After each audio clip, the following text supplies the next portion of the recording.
Hey everybody, welcome to the first time that I'm trying to do this thing here called the Outrealm Podcast. There's a Fire Emblem theme in there. Did you catch it? Anyway, I don't know if this is just for members or if this will become its own thing or if we're going to clip it and make it available to everybody. I'm not sure. As I said, this is like a pilot thing, so you as members get access to this, so thanks, and I hope you enjoy. Anyway, Outrealm Podcast is basically something where we're going to talk about games just in general, probably skewing a little bit heavily towards Fire Emblem at some point here or there, but all the while just kind of talking about what's interesting, what's happening, when it happens, when it comes up. And I thought, what better time than to kick this off with E3 coming up. And since I am not a hype man, per se, I thought maybe, hey, I know someone who knows how to speculate and get excited and not be afraid to feel their feelings when things go terribly wrong. And so I brought Kaijuicery on. You may know him as Conrad also. Hello, sir. Welcome. Hey, what's up, Brian? So Good to be here, man. I know. I'm so glad that you are here joining me in quite possibly the first collab I've ever done on Definitely. this channel. Oh, first collab on this channel. Well, I'm honored. It's possible, yeah. I don't get out much. In fact, you were the last person I really saw, like, you know, I was the physically. last human being other than Jenna that you ever saw since March 2020. Yeah, exactly. So, hey, I know that we had talked a little bit about E3, and I said, hey, what better time than to talk about E3 than right now, when it's like literally a week away and stuff's going to start kicking off. So, I don't know what I guess just kind of blanket statement. I have a great article that we can reference for E3 predictions. Oh, good. Do you have? It's so bad. Actually, you know what? I'm gonna start there. Hold that thought. I'm just gonna go ahead and kick it over here, and this can kind of ease us in.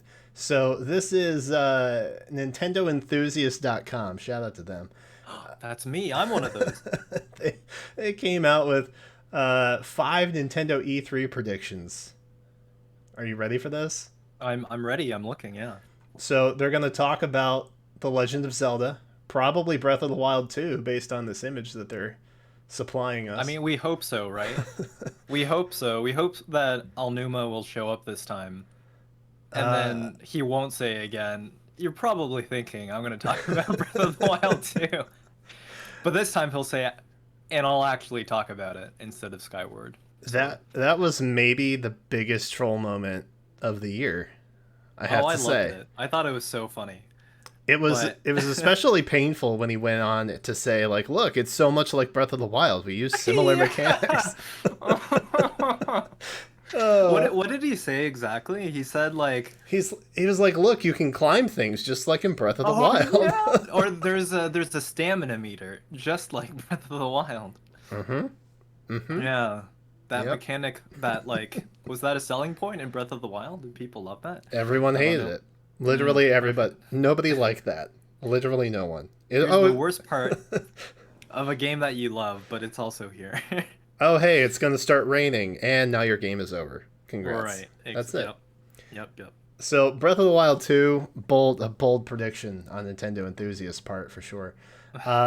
Nintendo Switch Pro, shocking again. I know. Which honestly, like, I'm, I know I'm just like giving these guys a hard time, and that's the whole point. But legitimately, I don't think Nintendo really talks hardware too much at I E3 or just in general. I I I think they've talked about it at E3. I don't think they've ever talked about it in a direct. But of course, directs are all we have right now, so that seems like it could change at any point. Yeah. Um, but yeah, like people are saying, I think was it this article? They might have said that like people are getting dev units already, and multiple too many sources are talking about how it's coming in like as early as September, or maybe releasing in the typical holiday season. Yeah. Um, I yeah, it seems like all but confirmed. I remember talking in your stream about this OLED screen, OLED screen, and I was Mm-hmm. I feel like we've known about this forever. And like in January, there was like some sort of data mine about an update referencing a new Switch, like a new console Right. that the Yeah. software is compatible with. I was like, guys, Amazon Mexico leaked it. Okay, they had a product page. What more do you want? Yeah, I feel like we've been hearing about these Switch rumors for literal years, and maybe they're finally coming. Like, obviously, production is still going to be hard, but maybe they finally, scrounge together enough parts to put together a release. I don't know. This one's my favorite. They're predicting that Nintendo's E3 showcase will in fact include a Smash Bros. Ultimate character reveal. There's only two more. There's only two more. Wouldn't it Who be could it be? insane if they just showed both? They were just like, At the yeah, this is same it. time. Yeah, that would be insane. Like if the debut trailer had both characters in it, but you didn't realize that they were both going to be in there, like assuming they were from the same game or something like that, which is highly unlikely. Like it's a background character that you Right. see in a stage or something. Mm-hmm. Like Yeah. last time you saw Edelgard in the Byleth stage, but Oh this no. time Edelgard's coming. Byleth Oh shows god. up at the beginning of the trailer. She goes through each of her weapons, finally pulls out the axe, and then tosses it. Someone catches it off screen. Zoom out, it's Edelgard. You've made so many Smash fans erratically upset. Just to Yeah, you're gonna manifest it that. doesn't make any sense, but I don't know. That's what I feel like. I don't know. That's why I'm so excited about this podcast. I'm a dreamer, man. I'm excited to just fantasize about these things that will never happen. And see, I'm afraid to do that. I am. We talked about this. I am the type who stays cautiously like pessimistic about literally everything, so that I Hmm. never get my hopes up. And at the back of my mind, that like that is me too. Um, Again, it's like I know most of these things will not happen. However, just the thrill of the anticipation, I don't know. It keeps me alive, man. And then by the time that things don't come out, I'm disappointed, but not so like I'm never gonna rage on Twitter or whatever. Hmm. And I feel like at the heart of that, it's always because there's something else to be excited for. Like out of all the things on your E3 wish list, for myself at least, I think there's always at least one thing that does actually show up in like no matter how small of a way. Hmm. But then I hear people from who I speak to, they're only excited for one thing, right? It's like I need a Smash character and it needs to be this Smash character. Hmm. And if they don't come out, E3 is a bust. It means nothing to me. And it's a complete flop, Like there's it's like two extremes. I think when you play a lot of games and when you look forward to a lot of different genres and stuff, Yeah. there's rarely like a year where E3 just has like zilch for you.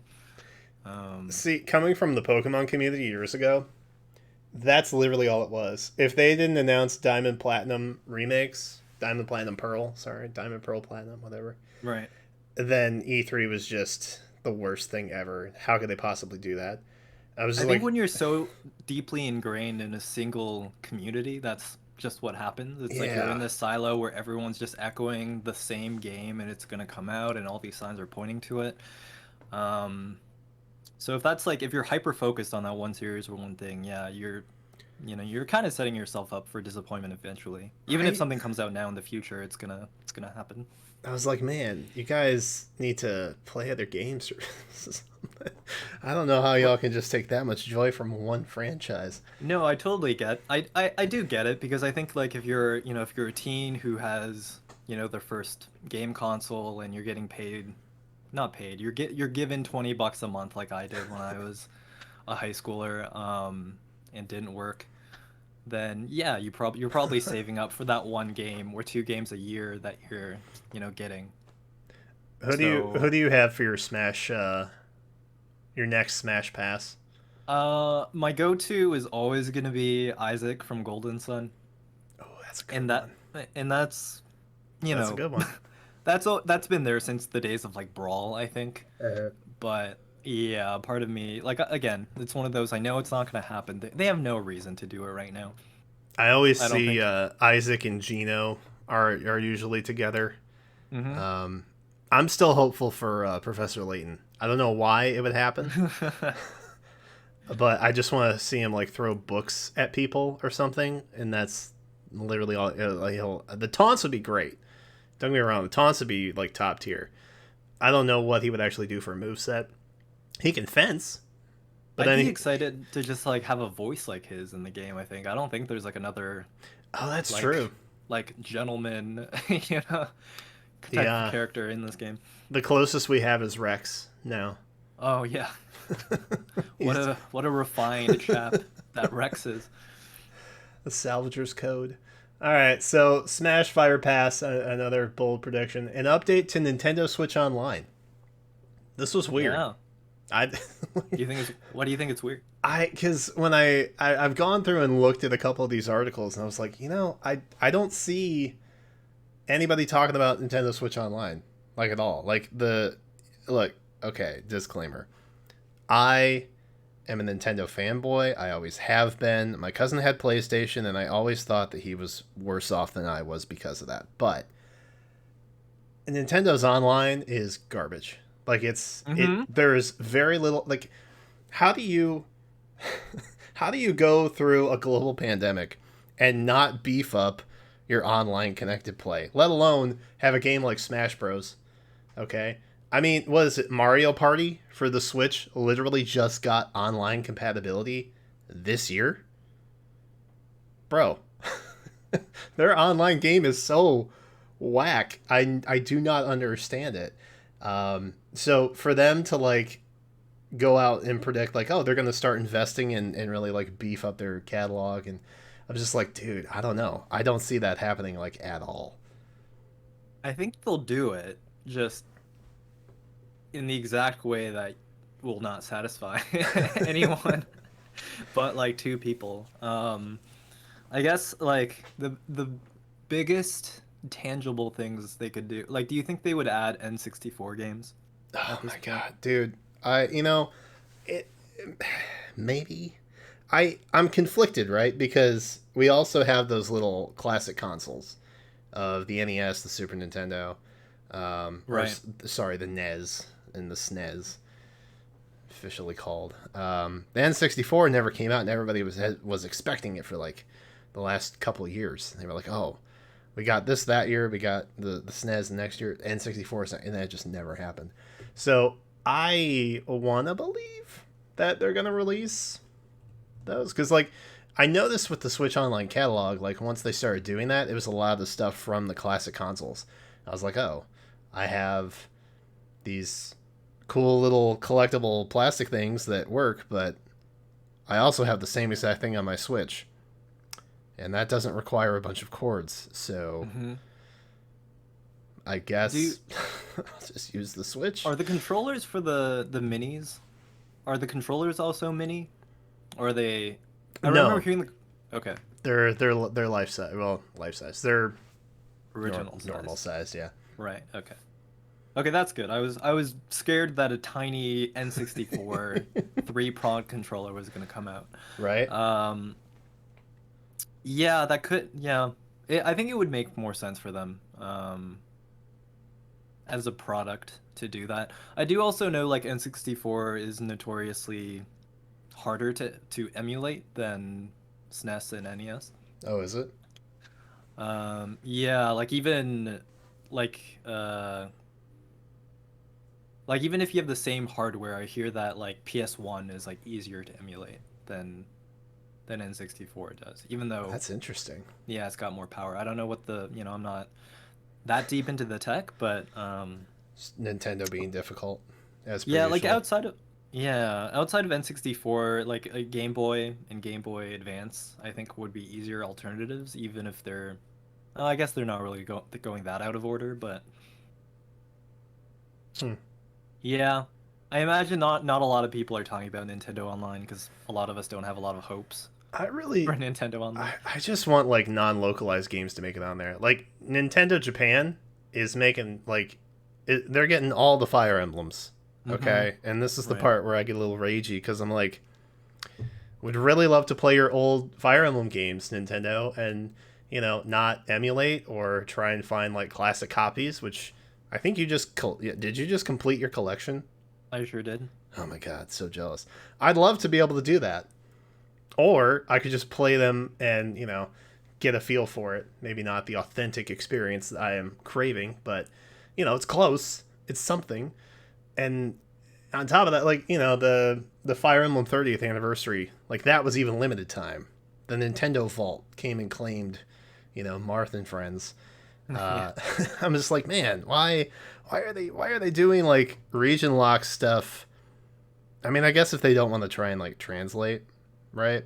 Then that's something. I don't even care if it's translated. I'll find a way around that. I'll hold up my phone. Garnef, dude. Nintendo took Marth and all his friends. It's literally the villain. Oh, yeah. Feels bad. Yeah, I saw everyone on Twitter posting their FE4 screenshots over the last month. And even as someone who owns and has finished FE4 now, I was like, would sure be nice to have that on a controller that I plugged in regularly. Mm-hmm. Or a console. You think we're getting remakes? That's the hot topic. So I think like I said, I'm here to talk about dreams. We can talk about them at the end. We can save the exciting stuff for at the end. But I know what your dream is probably, and I know what my dream is probably. So I think we need a Fire Emblem dream, and then we need a not Fire Emblem dream. That's fair. Well, it's fitting because the final prediction in this article is verbatim, a surprise no one sees coming. Very bold. Persona 5?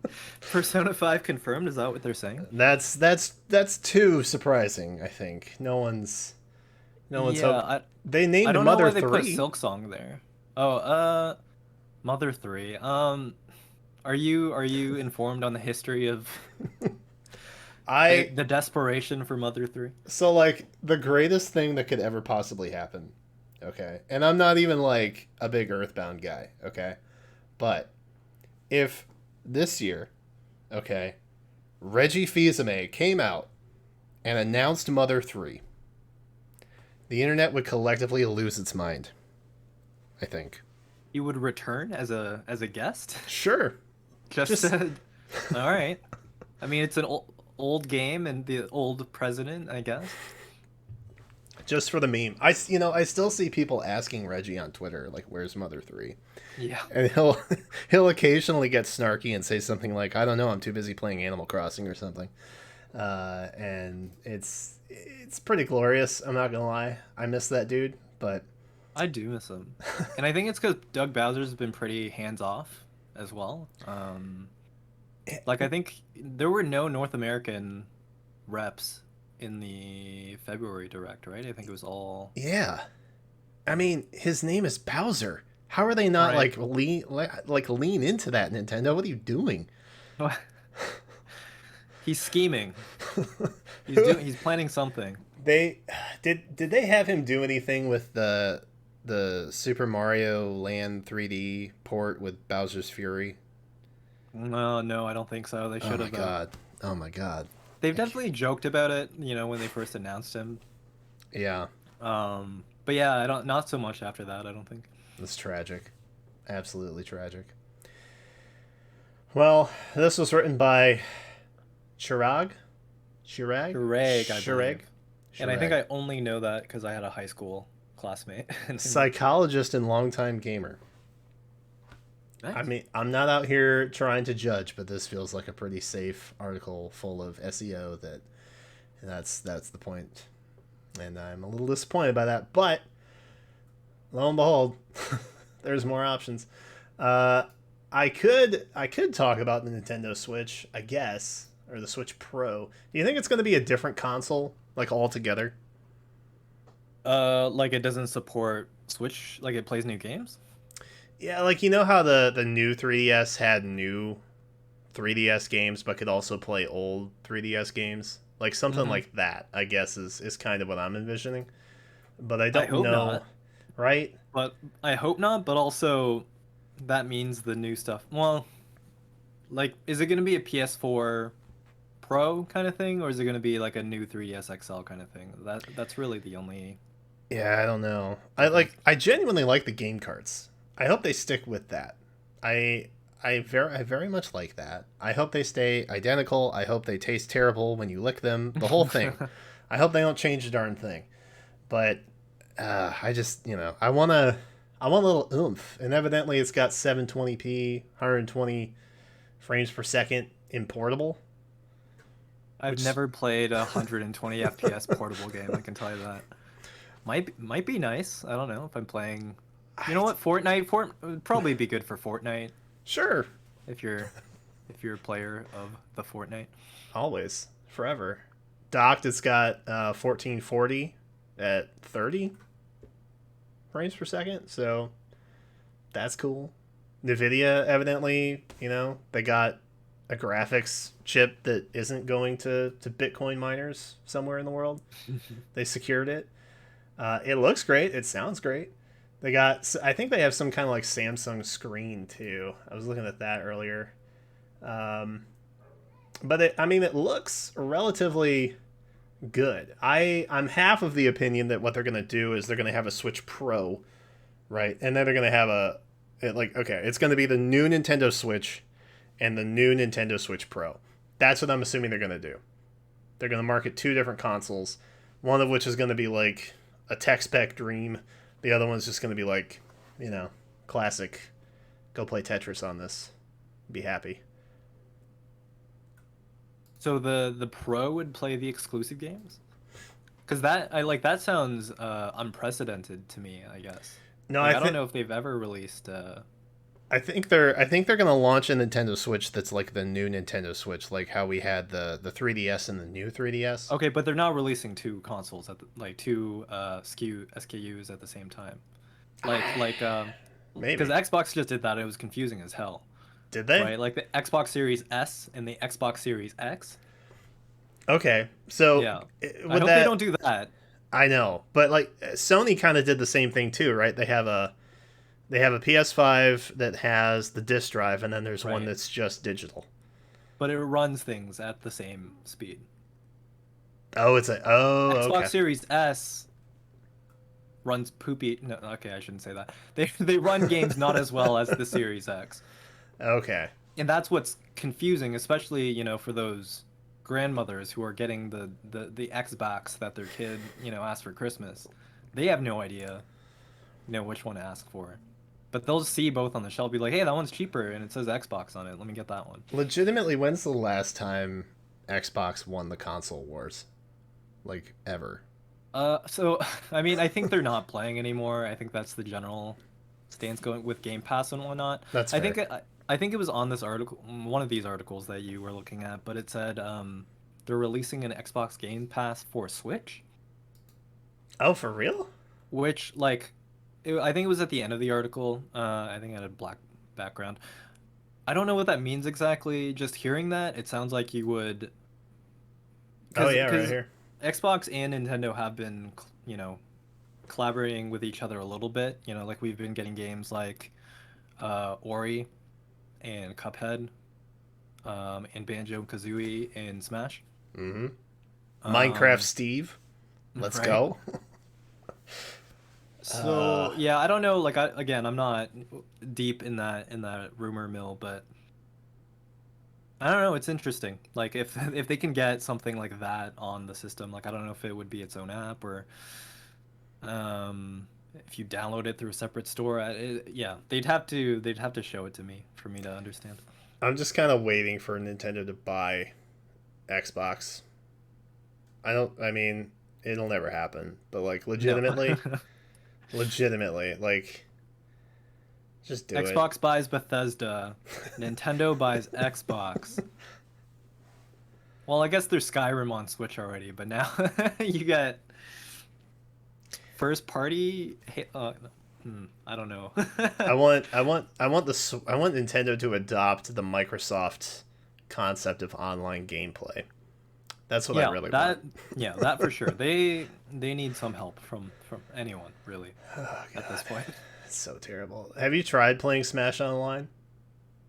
I have, I definitely run into issues. I know my internet is I'm in a newer building, so it's actually fairly good. So depending on who I play with, it's still hit or miss, but I'm also not like super competitive or anything, but that was the one thing. I think I did read also it might have an Ethernet port, like built-in Ethernet into the new dock. Dude, that would be great.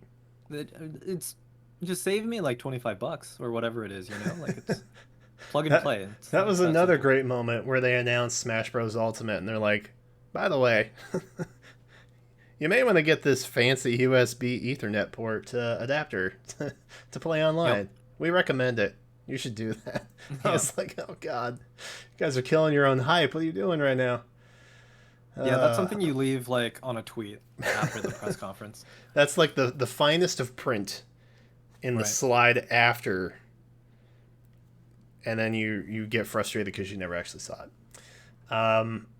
All right, so fair enough. I think it's fairly safe to assume that we're going to have some kind of Switch Pro announcement or deep dive or just a slide in the Nintendo Direct. I think the Direct is what, 40 minutes? Is that what they said? Yeah, Yeah. 40 minutes. So you sound like you were pretty sold on it, right? Just a bigger screen, faster, Oh medium, yeah. hopefully resolution. Oh yeah. Well, Okay. I have the original day one Switch. Like Yep, same here. it's it has had its moment. I mean, it still works, but like the fan and stuff that kicks on, it's very loud. It The feels. fan, really? Oh yeah. In portable mode? Oh yeah. Okay. Oh yeah. I haven't played in portable mode I mean, literally since before the pandemic, I think. Fair. So that's probably why I don't hear it. But That's okay, fair. I haven't noticed that. Yeah. It's a little bit touchy. I don't know. Okay. Sometimes I just feel selfish and I just want a new toy. I'm feeling like Oh, that right now. I'm like, always. give me a new console to unbox, please. I can't get a PS5 to save my life. I'm very jealous that you have one. You'll be experiencing the new Final Fantasy VII remake stuff tomorrow. Oh my gosh, is it tomorrow or is it tonight? I gotta see if it's like midnight tonight or something. I might have to stay up. I just know it's the 10th. That's all. Right. I have avoided much other talk about it just out of pure sadness. But uh, I Dodge the FOMO. I want to get something in my hands, and I want it to be cool Nintendo stuff. So I am very sold. Yes. Yeah, I really only have like one small request, and that's just for better or for worse, make the old Joy-Cons compatible. Like I Oh think yeah. as we've seen on the mock-ups, the screen is getting bigger, but the size I think is staying the same. So it means all the mechanical stuff will stay intact. Hmm. So I think we can assume that it'll be compatible with the old stuff. It'd be nice if they could redesign the new ones a little bit so we don't get drift anymore. But um, Drift doesn't yeah, like exist, Conrad. Don't say that. There's no such thing. It's a dude, lie. I ordered my own sticks online, and I'm planning on taking my original Joy-Con apart to try and fix it because Nintendo won't. I have a trick that may help you. It Is it? worked. It worked Did on you all my drip? Joy Cons. Did you drip the alcohol? I took a cotton swab with isopropyl Right. and put it up underneath the little sleeve, Mm-hmm. and So what then I rubbed it around. I hear that it'll come back eventually, and that's what I'm worried about. Mm. So, uh, I'm gonna try. I'm gonna keep all my sticks. This is not E3 related. Basically, I'm just gonna try to fix these darn things because it's been 4 years since Switch came out, Oh yeah, and yeah, it's that lawsuit's still going, I think. I am. I had it happen to one of my Pro controllers, and Mm. so now I'm like I'm very overly protective of my Xenoblade Chronicles 2 one now because I'm like, Yeah, what happens if that gets this is just the normal black Pro controller that you can just replace. I can't replace the Smash Ultimate one. I can't replace the Xenoblade Chronicles 2 one.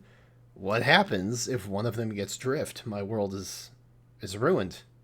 I got the Monster Hunter Rise controller. Mm. It's in the box because That's a I just sick want to. controller though. Like real That's talk. that, dude. I didn't get Monster Hunter Rise. I got the controller though because it's friggin' sick, dude. Hmm. And I'm gonna try to keep it alive for as long as I can. I felt the same way about the Animal Crossing Joy-Cons. Like, I don't have Animal Crossing. I've never been a big Animal Crossing guy. I know if I played it, I would spend way too much time on it. So I don't even go down that avenue, right? But the green and blue shade of those Joy-Cons was just so nice. I wanted them Mm-hmm. just because of the Pastel, Joy-Con dude. color. Mm-hmm. Yeah, we don't get enough pastel. Tragedy. So other than the control, like other than the Joy-Con, I'm really not that demanding. Like I know some people specifically, they said they're only gonna buy it if it has exclusive games that they might want. The Mm-hmm. 3DS XL had like Fire Emblem Warriors that still didn't run well, I don't think, on the new 3DS version. Had Xenoblade Chronicles and like maybe one or two other things that may not even be relevant. So I don't know if they've like learned from that lesson to not do that again. Yeah. They they know that like there's so many Switches and Switch Lights out there that I don't think they're going to want to alienate everyone who already owns one. Mm. So I really do think it's going to be more like a PS4 Pro situation. Um, and if it is like games like the games that really matter that they haven't shown yet, like the big three in my mind, and I might be getting ahead of ourselves here, but like the 2, 3, and 4, Breath of the Wild 2, Bayonetta 3, Metroid Prime 4, Mm-hmm. those are like those have to look good, and Yep. they're gonna look real good on Switch Pro and Pokemon Legends Arceus, Oh yeah. because I have mixed I, feelings about that game.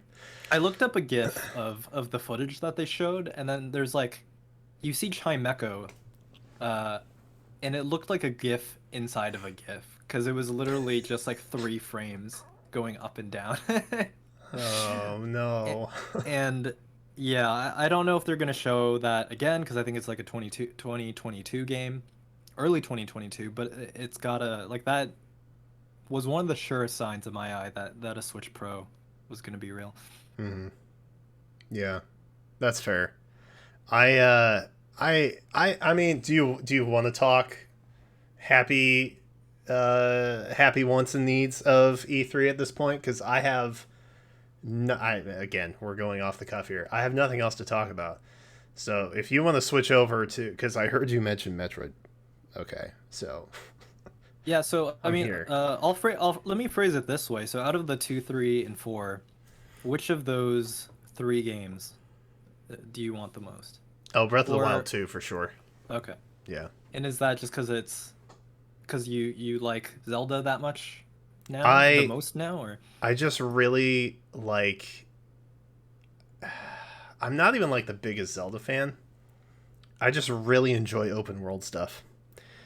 So I know I'm gonna spend way too many hours in that game already. I played through and actually completed the Age of Calamity, the Hyrule Warriors Age of Calamity, which I feel like they're gonna try and like retcon was it Breath weird?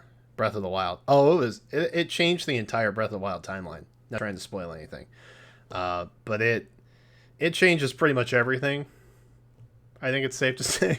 So, like with that in mind, I'm kind of like, well, is Breath of the Wild 2 gonna pick up like where Breath of the Wild left off, or what Age of Calamity made Breath of the Wild? Like, where are they gonna take? How is this gonna work now? So I'm kind of interested to see like where they take that as well. Um, but so if I had to rank them, I'd say Breath of the Wild 2, Metroid 4, Bayonetta 3 is probably how I'd rank them, excitement wise. Right.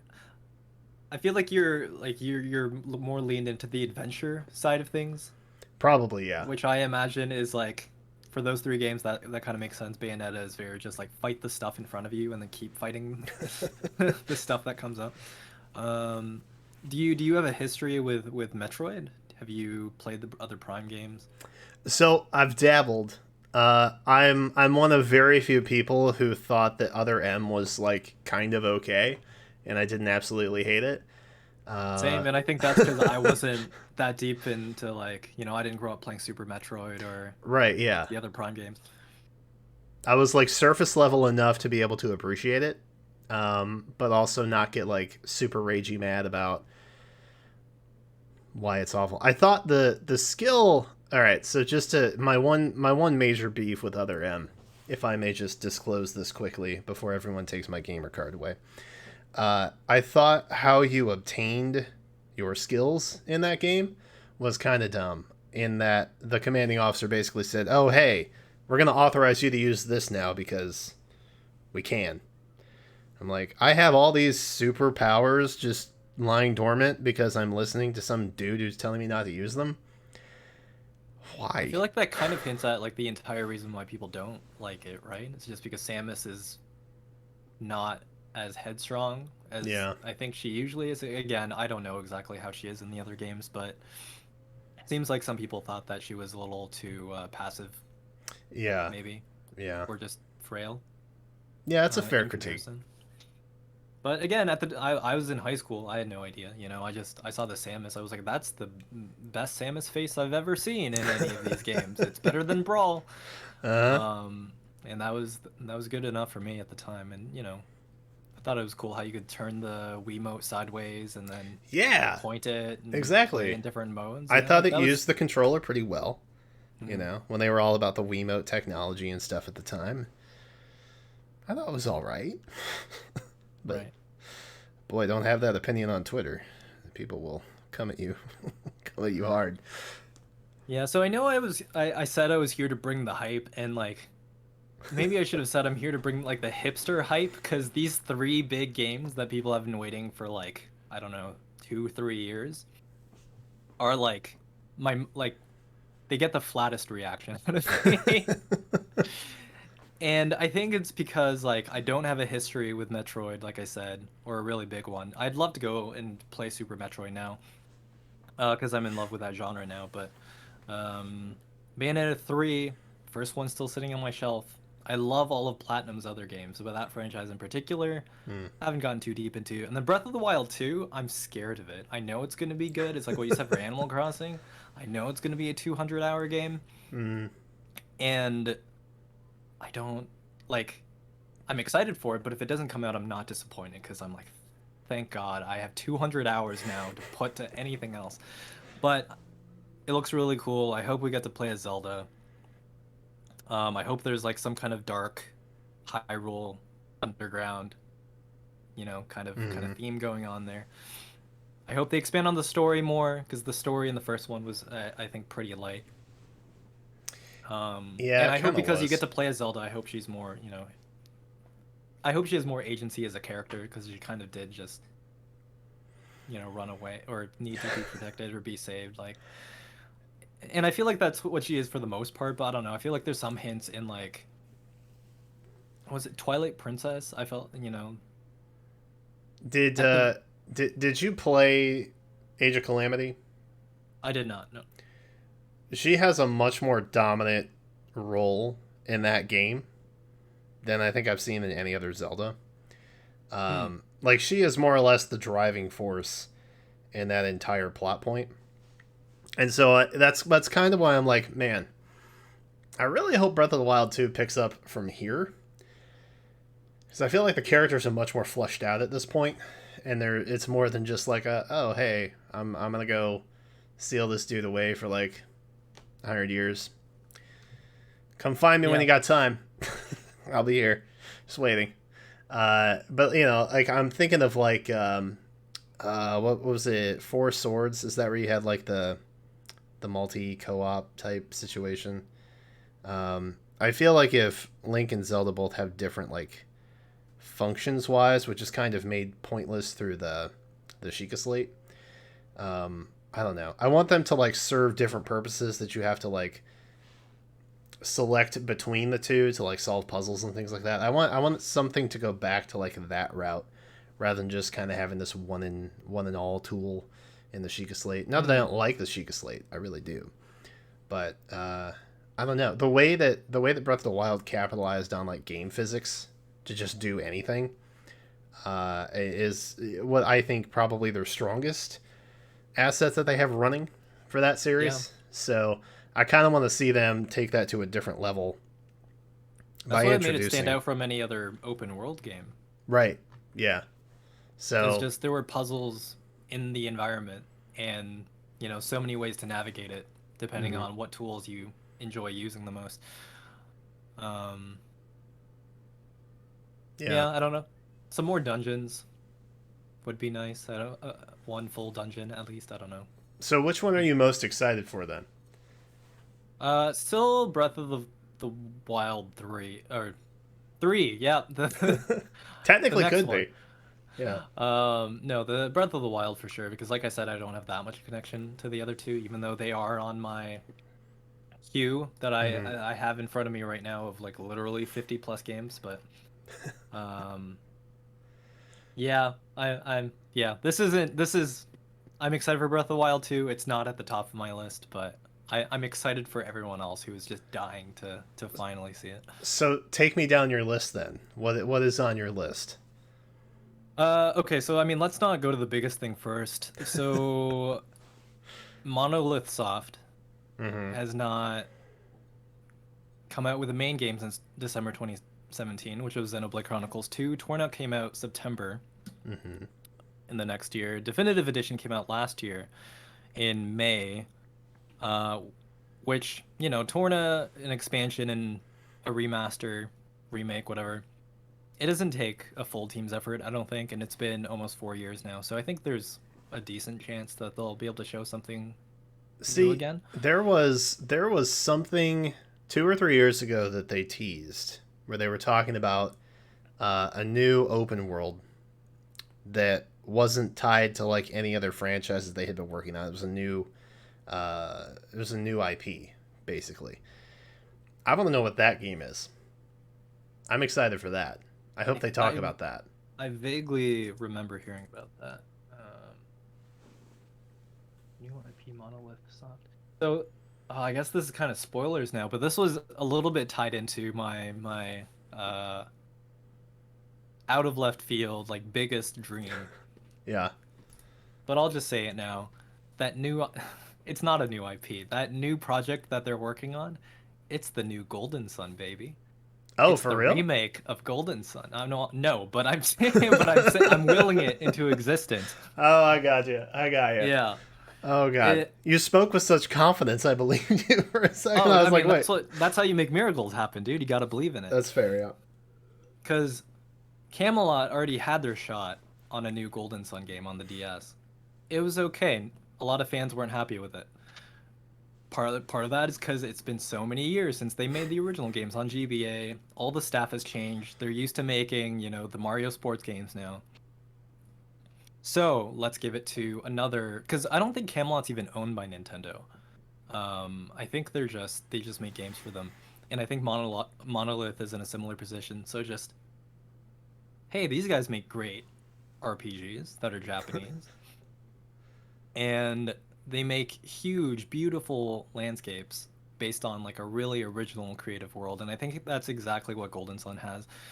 Monolith Soft, it's not like a turn-based system, you know, it's Mm-hmm. I think there's so many things they could do to the Golden Sun formula to make it still feel like Golden Sun, but you know, modernize it to, you know, around where Xenoblade is and maybe even, you know, something newer. So that is like not gonna happen, unfortunately, but it just feels so perfect to me because I can't even think of like I don't know, like Nintendo doesn't even have that many people who make and you know someone's gonna correct me immediately, but like the like JRPGs, like how many are there like first party by Nintendo? Like it's Yeah.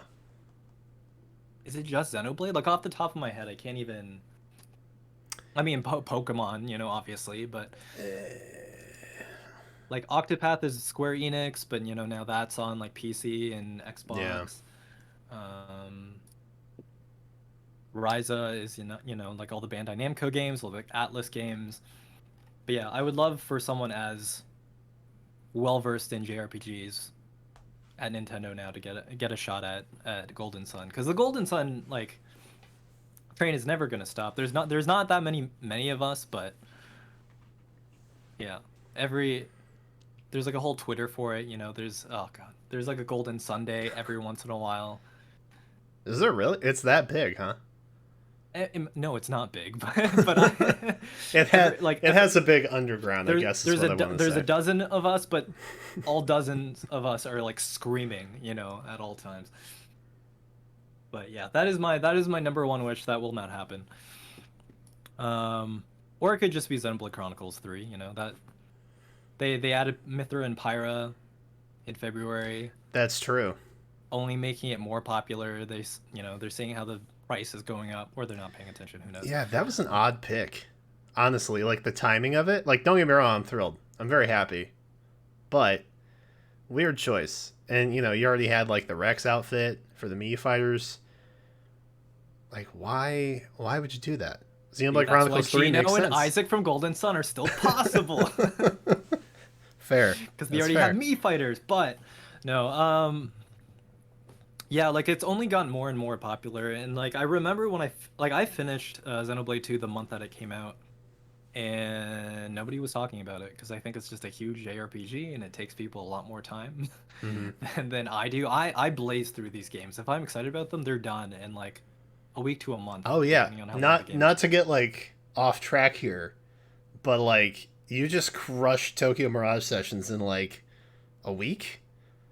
I started playing on like Friday. So like 4 days.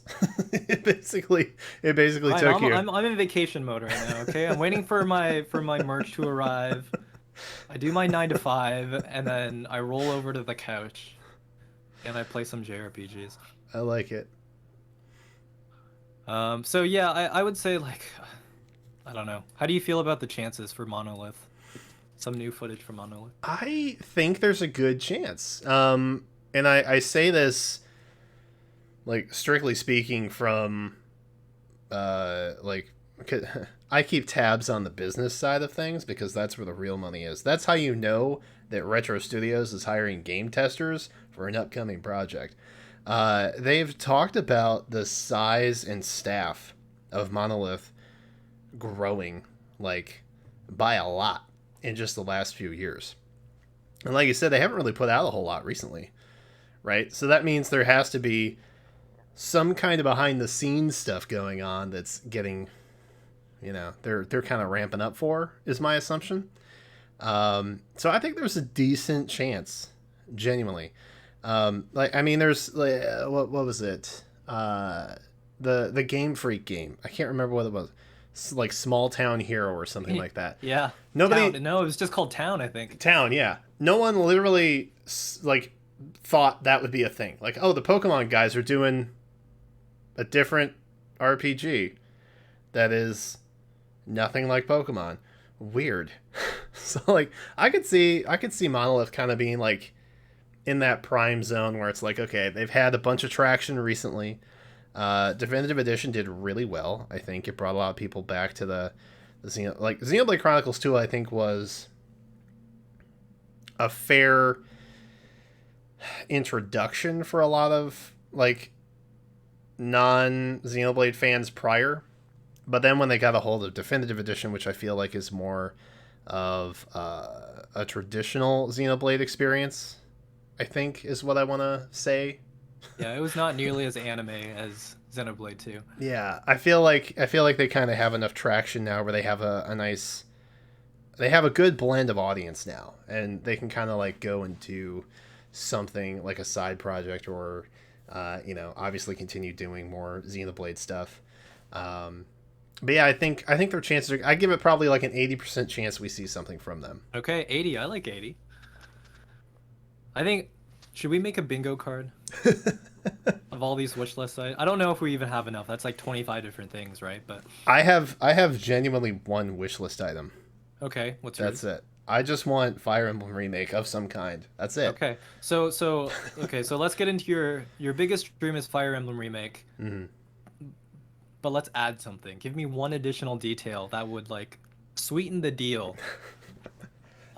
Like a Fire Emblem remake's not enough. Oh, they're just remaking another game. How's that interesting? So let me caveat this. I have two wishes.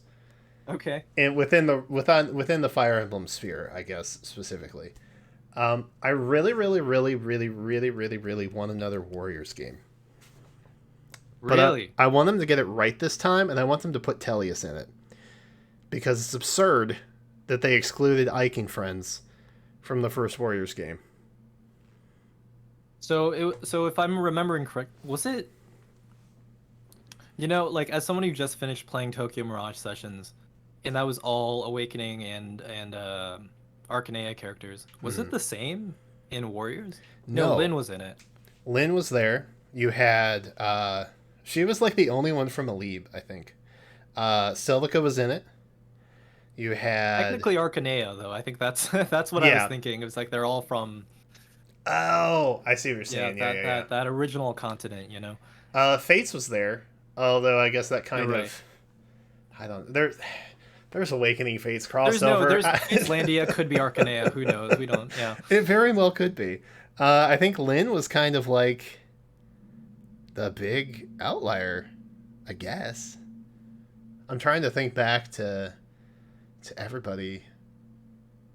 Yeah. Okay, so you want better representation Yeah, like across the games. give me Hector. Let me just annihilate stuff as Hector, the way that he's always wanted to, in free 3D motion, open environment mayhem. Let me Regnal things with Ike. Let me, I don't know, do Mia things. Just give me something like that. Like not the first Warriors game was good. I liked it. Okay, I spent more time on it than I probably should, to be perfectly blunt.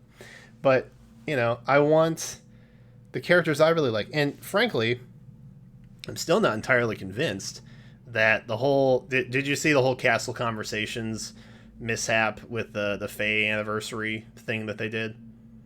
No, what is that? All right, so at some point during the Castle Conversations was basically like interviews with Phoenix the Owl, and then some of the voice actors who did. Okay, yeah, I've seen at least one of these. Yeah. And at some point during, I think it was while they were talking to Christian Lamont, I want to say, Who they is Ignatz, right? yes, they showed footage from the Three Houses trailer, as some thought, right, where they're all coming together, and then Dimitri's like, kill every last one of them, blah. And it's the Three House leaders. But what happened in this Castle Conversations bit that they played, it had them in like some kind of promoted outfit, like you would see from their Brave Alts in Fae. And it was not the original footage. And so I'm like, right. Is this some kind of beta stuff that they just like mislabeled and used instead? The graphics kind of looked the same, but the outfits were different. Like what is this? Maybe it's footage from a Warriors game. I don't know. That kind of gave me like, I wonder how can I milk this? How can we exploit YouTube algorithms for this? And then I was like, you know what? I started to believe internally, not outwardly because that leads to disappointment, but internally I was like, hey, this could be a real thing. We could get a Warriors game and it could have Tellius and Fodlin and more than just Lynn from Alib, and like maybe throw in like the Sacred Stones cast as well. That'll be good times. And yeah, I don't know, put all Fawns in there, I guess, if you really need like some Fae characters as well. Do that. That'd be great. let me do that on my new Switch Pro, and I'll be a happy lad. So that is an overly winded explanation of part of my Fire Emblem wishes of E3 specifically. I am going to piggyback off of your wish and say do that, but now just make it a fighting game. Make it Smash Brothers, but now it actually is just Fire Emblem, and we actually do have characters that don't just use swords, like Hector. Like, I mean, Ike's. You know, hey, listen, you have Smash Bros. And Ike. How dare you? Need is Smash Bros. No, I know it's different, but yeah, I would love just a fighting game myself, and I don't even like fighting games because I'm not like that competitive. Like, I don't play online competitive games, but I'm also not a big Warriors type game either. But I think you could do it right is like Arc System Works. Make some amazing looking fighting games, and like I think the models in Warriors look good for what they are. But like, if you've seen Arc System Works models and how they've made like a Grand Blue fantasy fighting game, I have that. and It's yeah, glorious. Oh yeah, yeah. yeah, like I'll pop it on, I'll play it for 5 minutes, and I'll be like, I don't know how to play this, but God, everyone looks beautiful. Their voice acting is great, Uh-huh. and they would make a great Fire Emblem. Any anime game, they've nailed the style. Um, So like that is a dream collab, and I feel like in 2021, like I feel like almost nothing could surprise me anymore. We got Steve in Smash Bros. We got Lara Croft in Fortnite. So honestly, like a fighting game about Fire Emblem from Arc System Works with characters across all of the many many games. Not even a game again that I would play a lot, but I would treasure in my heart because it's so well done, and I know like tons of fighting games fans would love it. So Oh, for that's sure. just a small, yeah. That was me leeching off of your idea. No, I like that. That's good.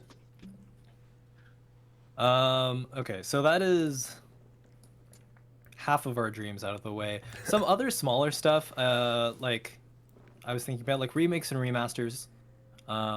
Skyward Sword's probably going to be there. Is there any other older Nintendo game that you'd want to see remade?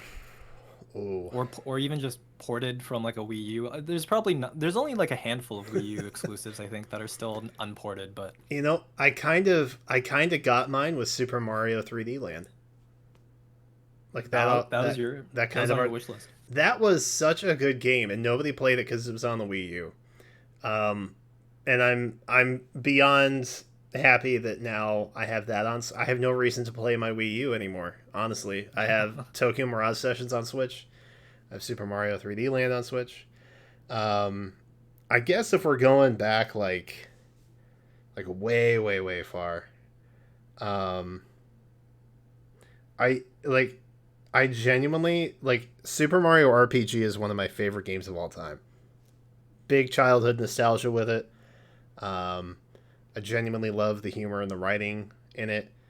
If they remade that, but to have like legit graphics beyond what the Super Nintendo could do, um, that would be pretty sweet. Like no lie. As far as ports go, we kind of talked about it earlier. Some classic Nintendo 64s, right? Like give me Glover. Put Glover on the Switch, please. Like Glover was my jam. Very very underrated back during the Banjo Kazooie era because everyone was playing that. But Glover was pretty sweet.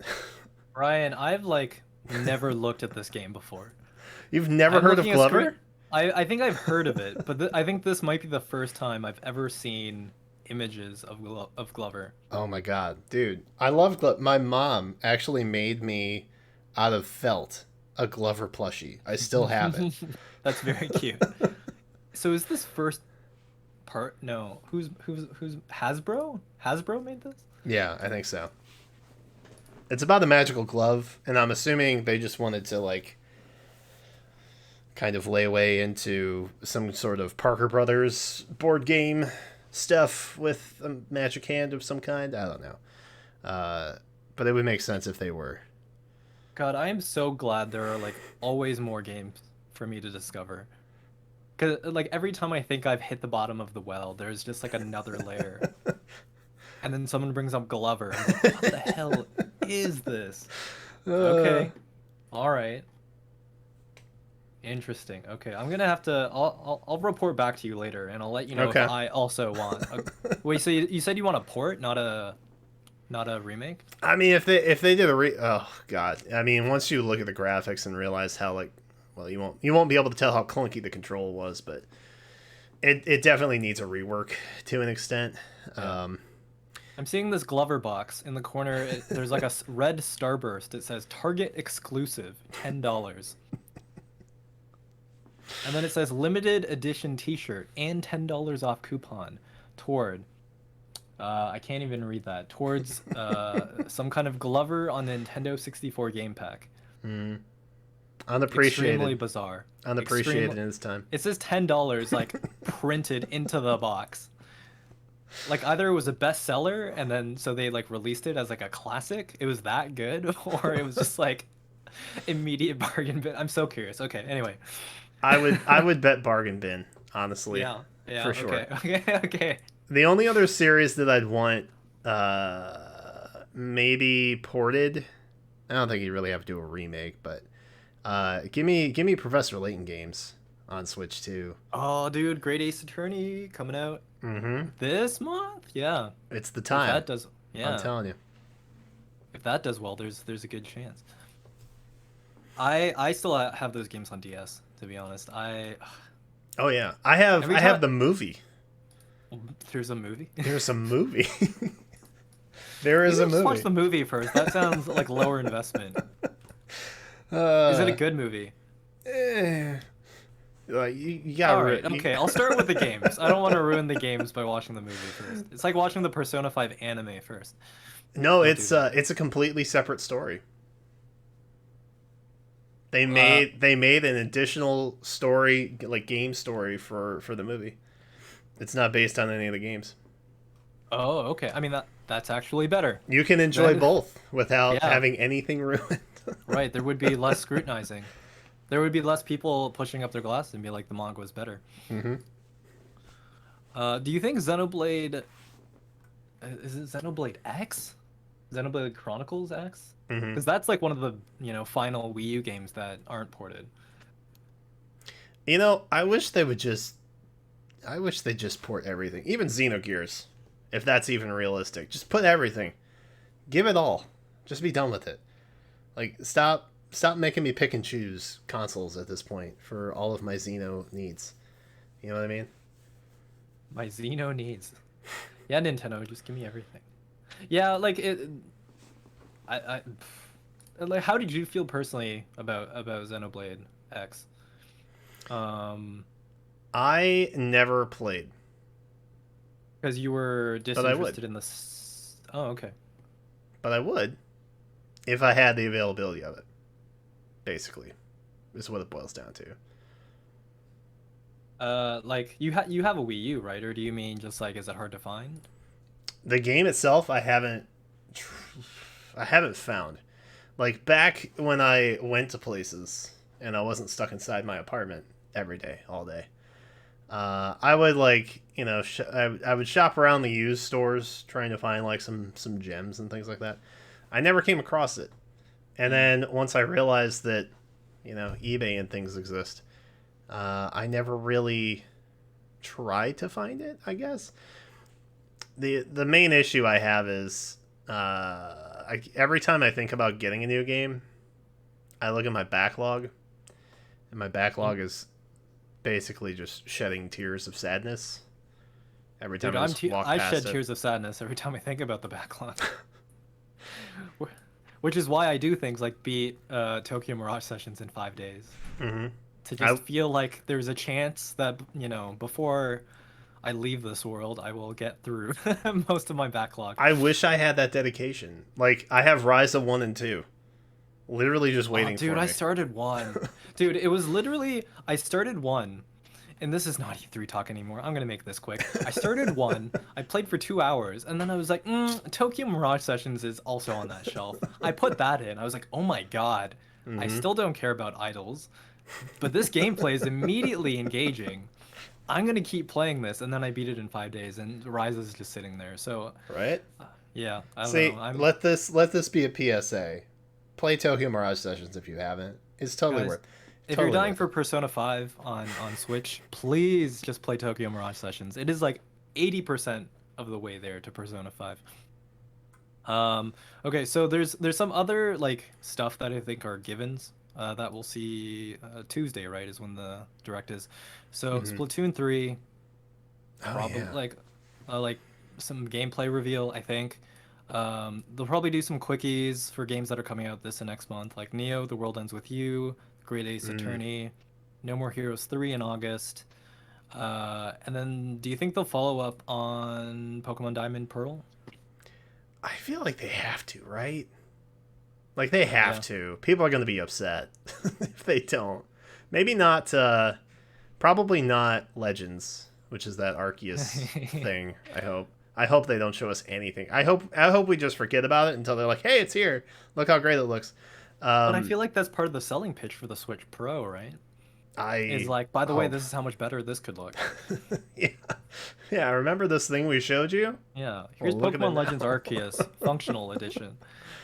Oh god. Yeah. I don't even when does Diamond and Pearl come out? Is that November? When that comes out? Uh, yeah, I think so. I remember because my birthday's in November, and they always came out around either the week before or after. Um, I feel like it's like early November. is 19th, when they're yeah. probably coming out. 19th of November. Okay, well there you go. Hey, I think right around Black Friday for us Mm. here in America. If you're, It's a Canada thing now as well, unfortunately. is it? I'm so sorry. It's all right. Sometimes We have American culture shouldn't spread to other. we still have Boxing Day too, but now I think Black Friday's overtaken Boxing Day. Mm. It's fine. Okay, so yeah, I mean, are you gonna pick up Diamond Pearl?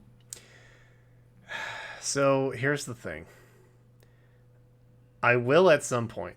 However, for the past like 10 years, I've been getting the Pokemon games pre-ordered on release, etc. And then I noticed with Gen 7, the games started getting like $15 discount a couple weeks after they come out. And then I was like, why am I doing this? Number one, why am I buying both of the games? They're practically the same. Number two, I don't have time to play them upon release. So why am I spending more money to get it sooner when they're going to be cheaper, like long term, a couple weeks after they come out? So I'm kind of just like, you know what? I'm going to just wait.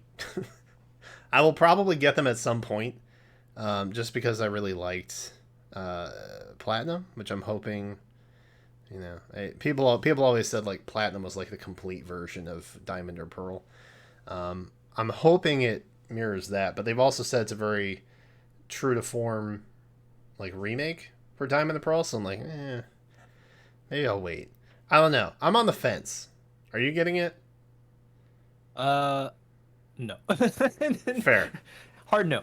I was gonna be like, do you want to convince me to try and get it? Because I'm on the fence. But yeah, no. Yeah, I mean, my journey has been like, uh, like I've been interested in Pokemon for as long as it's existed. And then stopped when I was a, edgy teenage boy who was too old and, played Yu-Gi-Oh instead. But then the Renaissance came for, I think, my generation in around university when suddenly, at least in my program, when everyone in our graphic design program was like somewhat of a nerd. So it was very easy to connect over stuff like that, and that's when like Black and White were out. Yep. And those were, I think like historically very good games. But yeah, since then I feel like that renaissance has kind of waned over the years, and I kind of feel like I'm playing the same game over and over, which I know people have been saying forever, and that's why I'm excited about Pokemon Legends Arceus.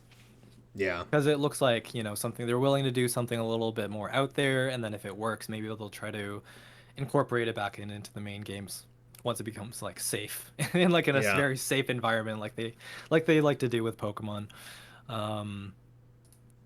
So yeah, like I'm not intent on playing Diamond and Pearl again. But for some people, Diamond and Pearl is like their red and blue, so I imagine that crowd's gonna, Yeah. love the hell out of it. And you know what? Like you can probably wait to buy it 20, once it's like $20 off. Yep. And then you hold on to it and it's gonna sell for like $150 Yep. 10, 20 years down the road. Yep. I have several boxed platinum games just waiting for the right time. Although I guess I should be trying to sell Pokemon cards at this point because that stuff is insane right now. But dude, Cypher and Pokemon shop. Let's go. Right? Okay, Neither here nor so are there any indie games? How often are indie games even on your mind when it comes to Switch? More frequently, probably in like the last 2 or 3 years, I want to say.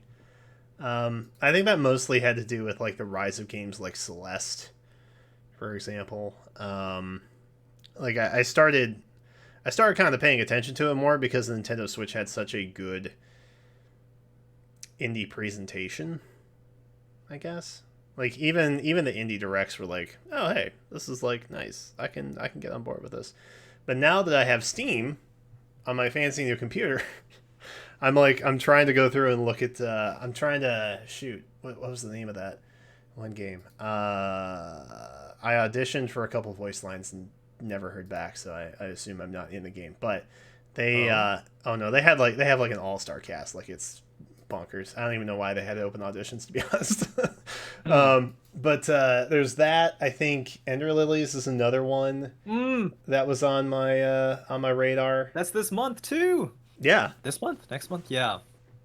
Ender Lilies looks very exciting. And like I don't know, I'm like a Souls Metroidvania junkie now, so anything that looks like that is super hype for me. But I think a lot of people caught on to that game when they heard who the composer or the yeah was, and I guess it's like a Japanese musician who has some esteem. I don't know about them personally, but yeah, the music sounds great. It's all like somber piano tracks that really, suit the vibe that they seem to be going for. Oh, Dark Deity was the other one. I just skimmed it. That's one of the ones that I saw some voice actor announcements on Twitter for, right? Like, oh yeah, it's got like a banger cast. I don't know why they were holding open stuff, but you know. Oh, is that the one that you auditioned for? I did, yeah. I was like, you know what? I'll just try it for the heck of it. Why not? And then like, yeah, seems they're announcing some bonkers cast. You're right. Okay, this is the GBA-esque Fire Emblem game. I remember. Yeah. But that looked pretty good. I think they're announcing something at E3. I think Dark Deity, is announcing their release date at E3 or on E3, something along those lines. Yeah, I try to at least keep on par with the indie scene, or I try to. I don't know. Honestly, it feels a little overwhelming trying to get into it, because I just feel like there's so much of it. Right. Whereas if I'm just following like Square Enix, for example, and then they just tweet out their things. And I mean, like, it's been an hour and we've only touched upon like all the Nintendo stuff. So yeah, there's definitely a lot to keep up with. Once you branch out to the PC world, it's a little intense for sure. I'm looking forward to Silksong, the follow-up. I don't know why they had a Silksong image on that article you were looking at, but oh yeah, because they announced that the team is not going to be at E3. I don't know if that's like a cheeky way of saying we're going to be at Summer Games Fest instead, or we're going to be at this instead. But I think it's safe to assume that they're not going to announce anything this time around, because they said that they announced this thing in like 2019 and it looked well on its way. So my best speculation is that they're like something maybe came up during COVID. Like a lot of these developers are just like people who work at home. So like, I don't know. So anything could have happened during this time. So, I'm willing to be patient for it, but every time an event passes by and there's no Silksong news, it's like one of the things I am a little bit disappointed about. Yeah, the article said many of us are tired of waiting for it. But could Hollow Knight's Silksong finally take center stage? No, it won't. But I'm never tired for waiting. It's worth waiting for. Like, if you have an interest in Ender Lilies, have you like finished any other games like it, like Metroid, Castlevania stuff? It's not typically at the top of my list. Yeah. That type of genre. I just thought that Ender Lilies specifically looked really good. Like you said, the music seemed pretty promising. So I was kind of drawn in from an aesthetic point rather than necessarily gameplay. Because like I still like the Metroidvania stuff, but it's not typically what I will. It's not like the first thing I'll go to, if that makes sense. Right. I would say it's definitely not like I feel like, Brian, you have like a appreciation for some more like comfortable games like the Ryza which I know you haven't played, but like like Fire Emblem Warriors I think is like quite comfortable because Mm-hmm. you're just like slaughtering like millions on a screen at the same time, and you just, it's like it's cozy to just like wrap a warm blanket around yourself, and yeah, Yeah. like I'm spilling the blood of thousands. Yeah. But there's, It's very you little know, thought. You're just kind of running around. It's cathartic. It's nice. right. And like I think Fire or Animal Crossing would have been perfect for you. I know. I Despite, but that's the fear, right? Is like, yeah, it's like too comfortable. My whole channel would have been just me streaming Animal Crossing the entire pandemic. I which guarantee it. which I think would have done well, but yeah, you'd be talking about nothing else. Um, so yeah, I think like Metroidvania Souls games, they're a little bit in opposition of that because they do kind of, for the most part, demand like constant attention. Hmm. Um, but I would like, I think, yeah, I don't know. If you want one go-to after checking out Ender Lilies, maybe Hollow Knight is like the number one recommendation, like the modern Metroidvania to check out. Okay. I can do that. It's not anime, but Well, no, yeah, I know. yeah.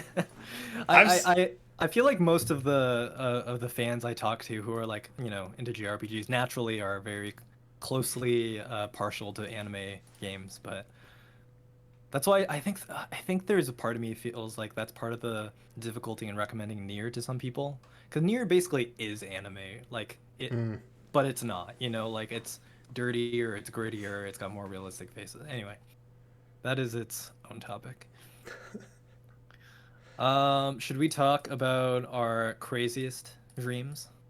I'm down. I am beyond curious to hear what your most outlandish want would be. Well, the outlandish one was that's not Fire Emblem related is Monolith making Golden Sun. Golden Yeah. Sun. Yeah, not gonna happen, but it will happen. Yeah. So you talked about So you talked about the Fire Emblem Warriors one. Mm. So what are your? We know you'll go nuts if a Tellius Fire Emblem remake comes out. Oh, God. But like, give me more detail. Give me more juice. How will they make it that much more exciting? Not just better graphics. So not just the way that I see it. All right, number one, you're gonna have amiibo support. I don't know what they're gonna do, but it's gonna be incredible. They're gonna put they're gonna put both Path of Radiance and Radiant Dawn in 2-pack in the same cart.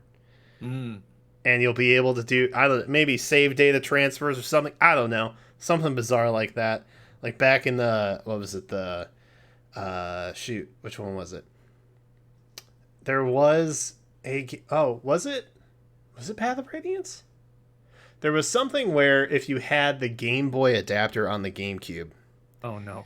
and you had like the Fire Emblem game in it, like what? with Really? like the fire, like Blazing Blade. You Yeah. had that in there. It unlocked weapons or something in Path of Radiance. Really? Yeah, it's something This sounds really like something obscure. I would have read on Game FAQs in like 2007 and just forgot about immediately.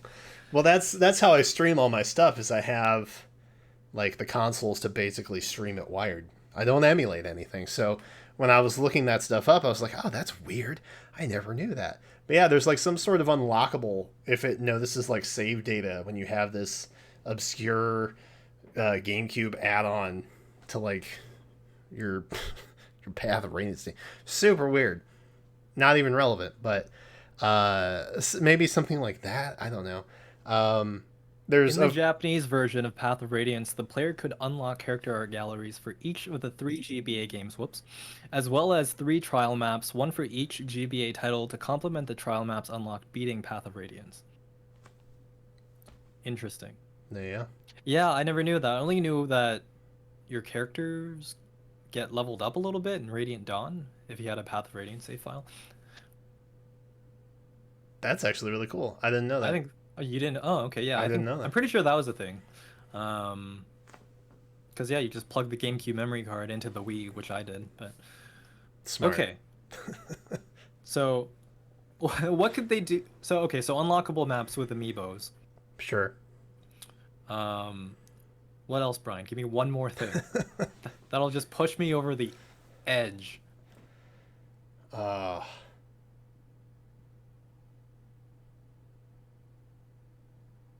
You know, something that would be really cool, and I think they did something like this with Sacred Stones, is have like an end game, never ending like tower mode type deal, where I don't know, you could like unlock Black Knight or Zelgius or something, and use units that you wouldn't normally use. Uh, Okay, so that's kind of an awakening thing, right? I think those are the paralogs after the ending of the game. yeah, the The Outrealm things. ah, See, you guys get it now. Do you see the connection? Yeah, something yeah, like that was that. when, yeah, when you could like recruit Aversa and Gangrel and Mm-hmm. uh, oh my gosh, what's Crom's sister's name? Emran. Thank you. I love Emran. She's not Um, really dead. She's I okay. yeah, I don't like that part. I'll just, but I do enjoy being able to play as her. Um, okay, okay, Tellius. Maybe something. I don't know. Maybe something save day related with the new Fire Emblem Warriors game that comes out. You What? can. Why do you think they should remake Tellius over any of the other games? Uh, I don't honestly. Like, Okay, I but you, legit. I you legitimately think that the Yggdrasil games should get remade, or it's just something that hasn't been localized, even if it's like Binding Blade, right? Like something that hasn't had a chance over here yet. yeah.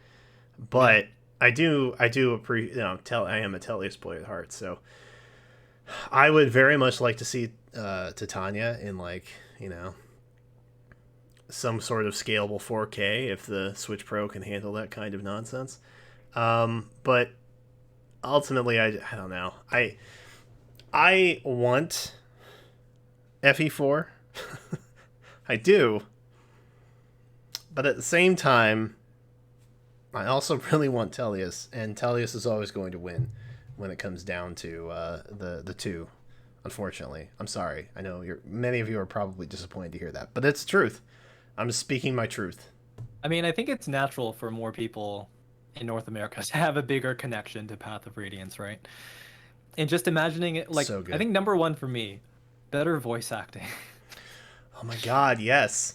Yeah, and voice acting for everyone, and they've got the cast already figured out. Mm-hmm. Mm-hmm. Greg Chun is like, literally, he's waiting.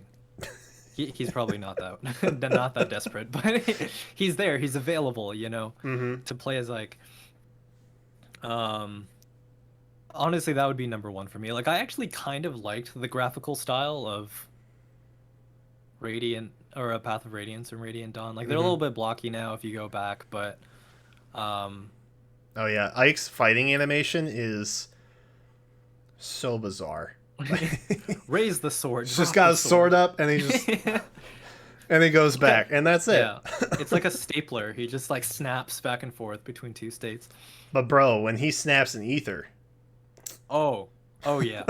Even there's better, like there's two nothing ethers in a row. there's nothing more satisfying than getting the KO on the Ashnard with an ether. All right, Dude, it's landing the KO on the Black Knight with ether when you only true. had like I forget how many turns, but yeah.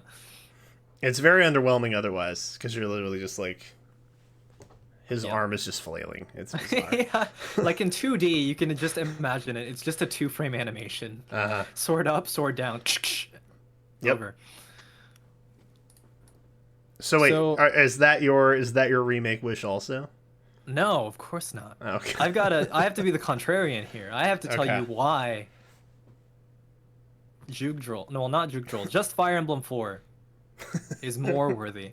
Okay. As someone who most recently, finished this game like last month and would more than be happy to replay it all over again as a remake a few months from now. Um,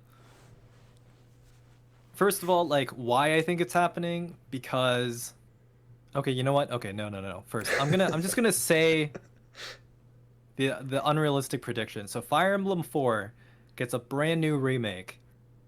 Hidari returns as the main concept artist and remains exclusive to the Echo series because they're so good at just translating old designs, making them new, but still making them have that classic feel. And the game, whoops, is rated M because of the mature rated M for the mature content that the game holds that hasn't aged so well for the Nintendo of 2021. Will they completely exclude a huge portion of their Fire Emblem audience by rating it mature? Absolutely. Will they do it? In my world, yes. Because they've proven that they want to remain faithful to all the other remakes. You know, they kept the weird gigantic maps that had nothing in them from Gaiden and put them into Echoes. And you know, they made some small updates like adding the weapons triangle to Shadow Dragon and the one after that. But they want to keep these games as faithful as possible. Is it easier just to like do a little bit of censorship than to make a whole game rated M? Absolutely. But in my world, it's rated M. Because dude, some of the moments in that game like hit hard. And it's a game that like I don't need Thracia. Thracia can come after that. Fire Emblem 5 can come after that. But like Fire Emblem 4 is basically already two games in one. It's already like Fire Emblem 11 and 12 in one because it's not just the journey of Marth going to slay a dragon and save the world, not the journey of Roy to slay a dragon and save the world. It's the story of like what allowed for that to happen in the generation before. It's the ideas that they took from Fire Emblem 4 and, you know, I guess refined in Awakening, but in like their rawest form. And like, you know, don't keep them as raw as they were in Fire Emblem 4. God, no. Refine some things, but I don't know. My dream is that they like stay faithful to the themes and the atmosphere and the vibes that game gave off. Because it honestly made you like it put you on the side of the characters of Seliph and everyone in the generation so much more than any other game I think ever has. So let me ask you this. If they do censor it, are you still excited about it? Yeah. There's no... Okay. A better question is, what would they have to do to it to make me not excited? And I don't want to answer that question. Okay. But if they do censor it, it'll... Oh, God. There's just, like... there's just some, like... surprising, brutal moments of violence. And, like... You know, we saw the opening cutscene of... almost swore there, I didn't. Of Seros beating the crap out of someone in the opening cutscene of Three Houses. And that was, like, pretty dark. That surprised me a little bit for modern Fire Emblem. So, if they can, like, keep it around that level, I'd honestly be okay. But there's just, like... Not only is there, like... There's not only, like, possible incest, there's, like, accidental incest. Like, characters just support each other without even... And then they get married without even, like, letting you know. Which, like, I'm sure that it's easy enough to update the support system so that, you know, it's A, B, and C like it usually is now. But yeah, back in the day, you just... If they wait next to each other for a certain amount of turns, and then you look in their menu page, oh, wait, they're married. Okay. All right. Oh, they're also cousins. Good. Great. Good. Yeah. The parents are going to love that one. So, yeah, I think that's the problem, right? It's like they can censor that, but they'd have to do it by like saying they're from different families. Because the whole point of that game is that like you can match almost anyone with anyone. Like Deirdre will always end up with Sigurd, fine. But for the majority of the cast, anyone can end up with anyone, like an Awakening. But that determines so much in the second generation. The parents pass on not just their skills like an Awakening, they pass on their items, they pass on their growth rates, they, you know, like an Awakening, but the items are like such a huge part of it. And that was something that I feel like a lot of people who got upset about we'll call it the parenting mechanic, because that seems like a brand friendly way to say it. It's something that I feel like a lot of people who are like, oh, Awakening Fates, but genealogy is originally like the pioneer that came up with that. It's been twisted and manipulated into something, as you know, you might say far more anime. in the recent games. But the appreciation for like how much that actually impacts decision making, I feel like flies under the radar of some people. And like it can be overwhelming. Like if you're like me and you want to make like Larcey the most jacked like tiny swordswoman girl ever, like you will spend every like chapter leading up to when Larcey is born is trying to like pair up these two characters that you want. Also, Brian, I just realized, are you gonna have to beat the I word I said before? I'm sorry, I'm not gonna say the I word. I don't think so. Okay, I don't all think it right, matters. all right. This Okay, is we'll just, you know, if we clip something out, we'll do that. But this is members content at this point. perfect, perfect. It's not getting fed into any algorithm. Screw you, YouTube. All right, I all right. said it. Not gonna. Okay, I'm not gonna focus too much on tiptoeing. Um, yeah, it was just so.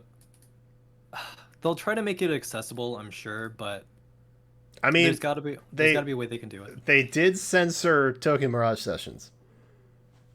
I'm just putting that out there. They did, and yeah, that's yeah. Again, it's not gonna be rated M. I know this, okay, but it's my dream. It's Fair it's enough. so much easier to just censor it. It's just in this case, it's like it affects the game mechanics, right? So they have to do it in a somewhat elegant way. Mm-hmm. You know, like it's literally the old days of like anime dubbing where, you know, Sailor is it Uranus is like not the girlfriend of the other Sailor Scout. They're Mm. supposed to be cousins. So it has to be like Wait, they did that for real? sorry, they used to be girlfriends and oh my gosh. I don't wanna I think my memory says they were cousins and dating, but Oh, in, I never knew about the cousin thing. That's interesting. Oh dear. no, I could be wrong. This could be totally wrong. Oh no no okay, so they were actually lesbians in Japan, but in America they were cousins. So they're not lesbians, but also cousins. Because That's that pushing it a solves little it. bit. Yeah, yeah.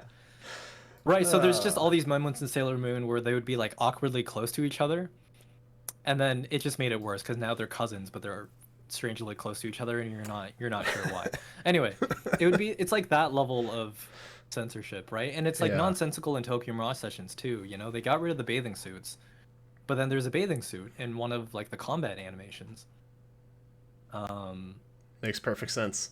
yeah. So I don't know. Fire Emblem is a huge franchise now. I'm hoping they take a little bit more care with it.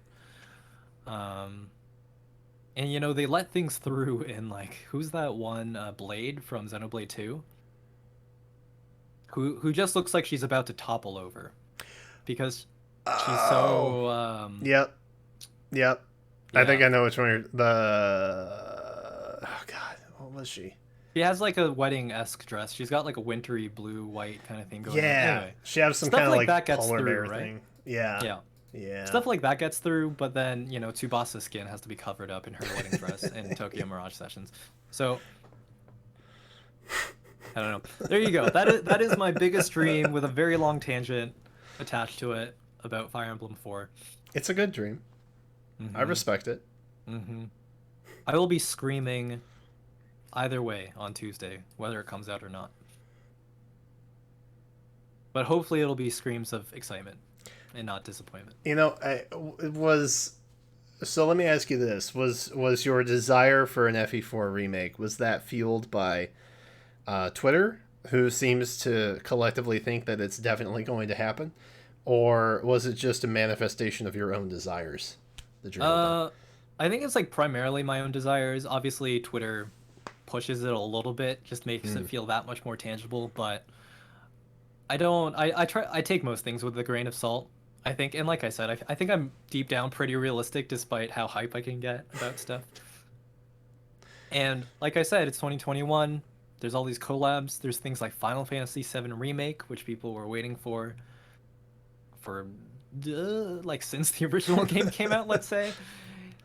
Things like that happen, and yeah, I don't know. The pattern's there. If it's not Fire Emblem 4, it's got to be something else. So I think no matter what, like I said, coming out of this E3, I think there'll be something to be excited for in that. Yeah, that's good enough for me. So you think there's definitely something Fire Emblem happening? Uh, I'm gonna say I'm 90% sure. I'm gonna 90%. I'm gonna let the viewers' hopes and dreams rest on Yeah. your predictions here. Oh So boy, everyone. Yeah, chastise me after. It's fine. yeah, I mean, I feel like it's pretty likely that they're gonna. I mean, dude, Three Houses did so much for the series. Like Awakening obviously saved it, right? But then when you look at like Fates that also did really well, and then Shadows of Valentia tanked, which I I interact with people and talk to people who have never heard of Shadows of Valentia sometimes, and I'm On just your like, channel? sometimes, yeah, bizarre, Okay. and it's upsetting. You know, they're How much of your audience do you think knows about Fire Emblem? Maybe. Well, they got into Fire Emblem through Faye. I would say conservatively, probably like 20-25%. Okay, that's actually lower than I thought. Yeah. Yeah. Because I know there's definitely like the Fire Emblem fans, and then there's the gotcha fans who are like, I love Fire Emblem Heroes as well. Yes. Um, Yeah. Those. yeah, so, Yeah.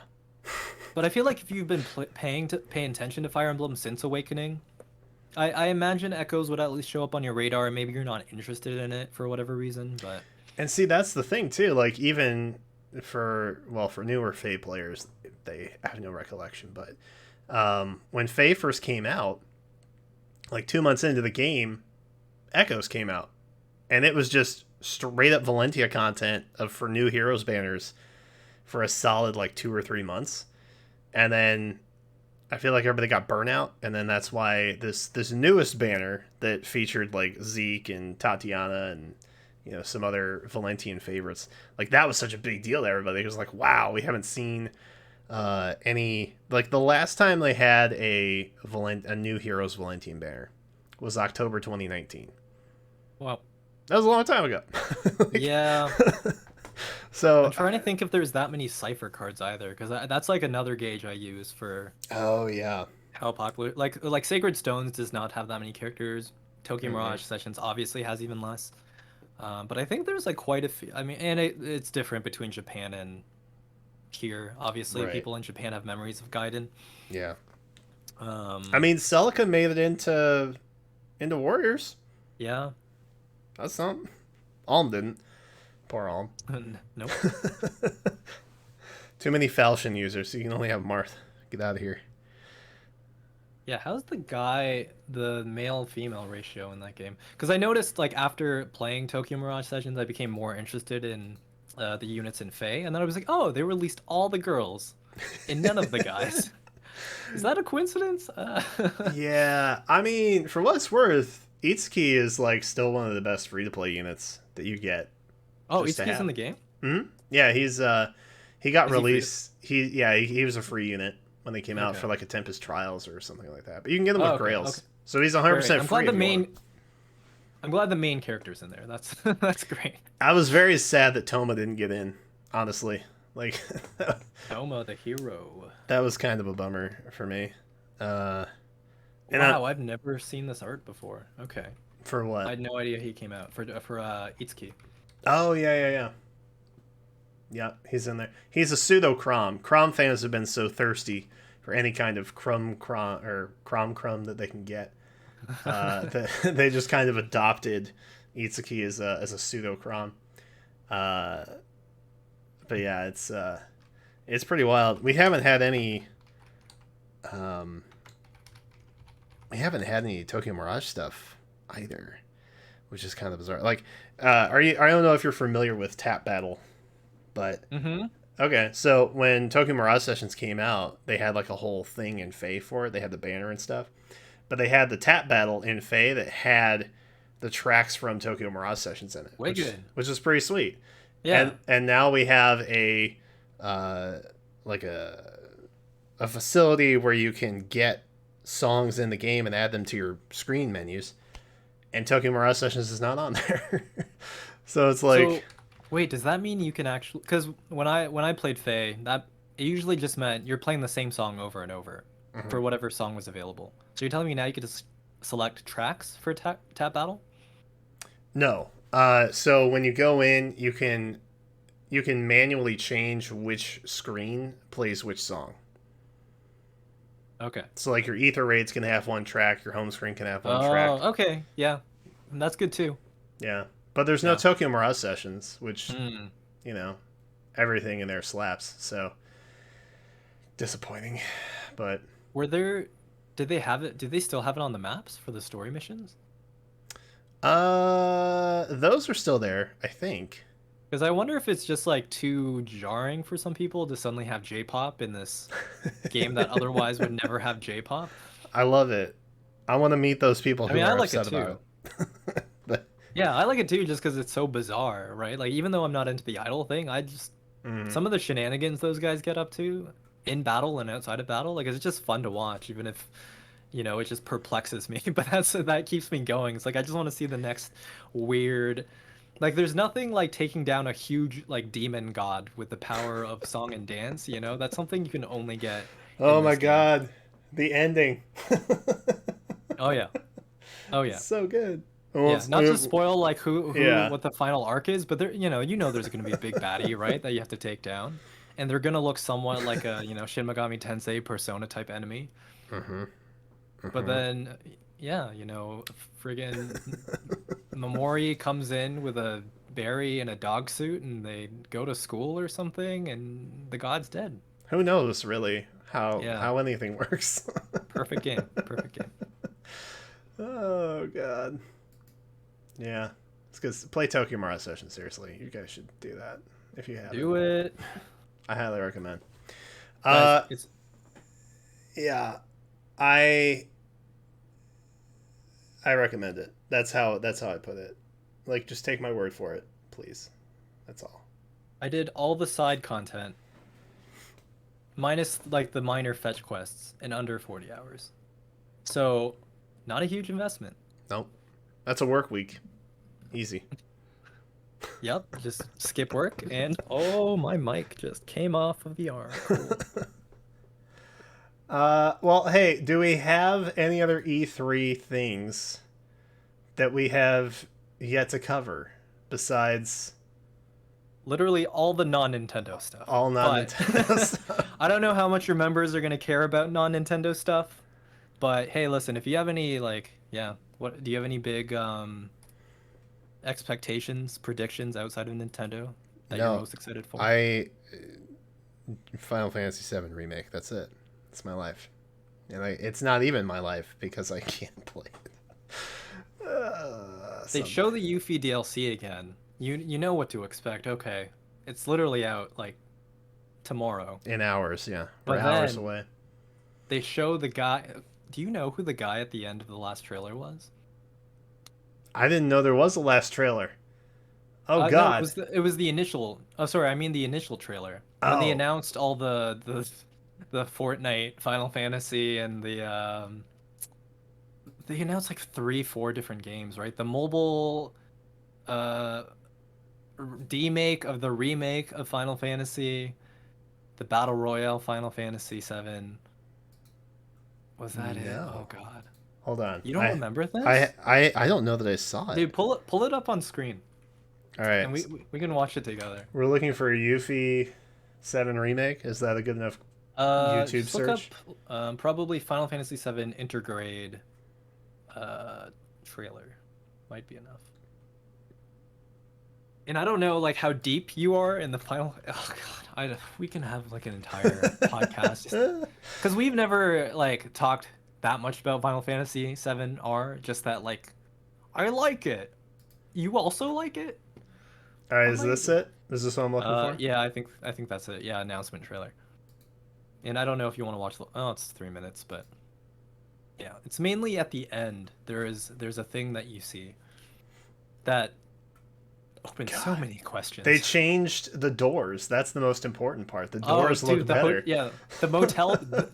But that one door in particular that you walk out of, that you immediately see. We don't know that yet, though, right? They didn't show a shot of that door, and I'm wondering if it's intentional. What if that door is like the only thing that stays the same?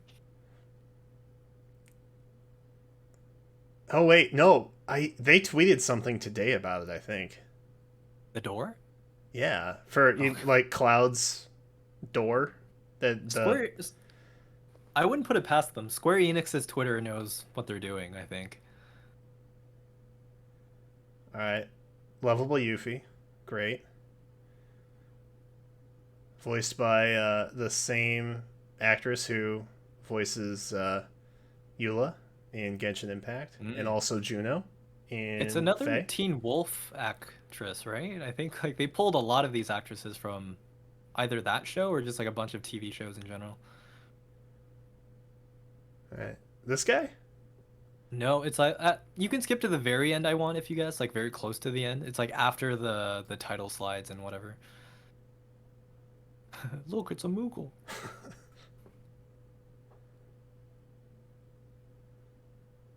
It looks so different from the original. Can't Sometimes wait. it's like, oh god, so excited. I mean, I'm not excited. I hate this. Okay, so now, That? yeah, you can. There's a little bit. Yeah, him. Oh, him? Do you know who he is? Am I supposed to? If you've played a certain Final Fantasy game, you would know about him. He's from Crisis Core. Oh, gotcha. It looks like he has some kind of katana gun on his back. Am I seeing that correctly? I think so. I'm pulling him up right now.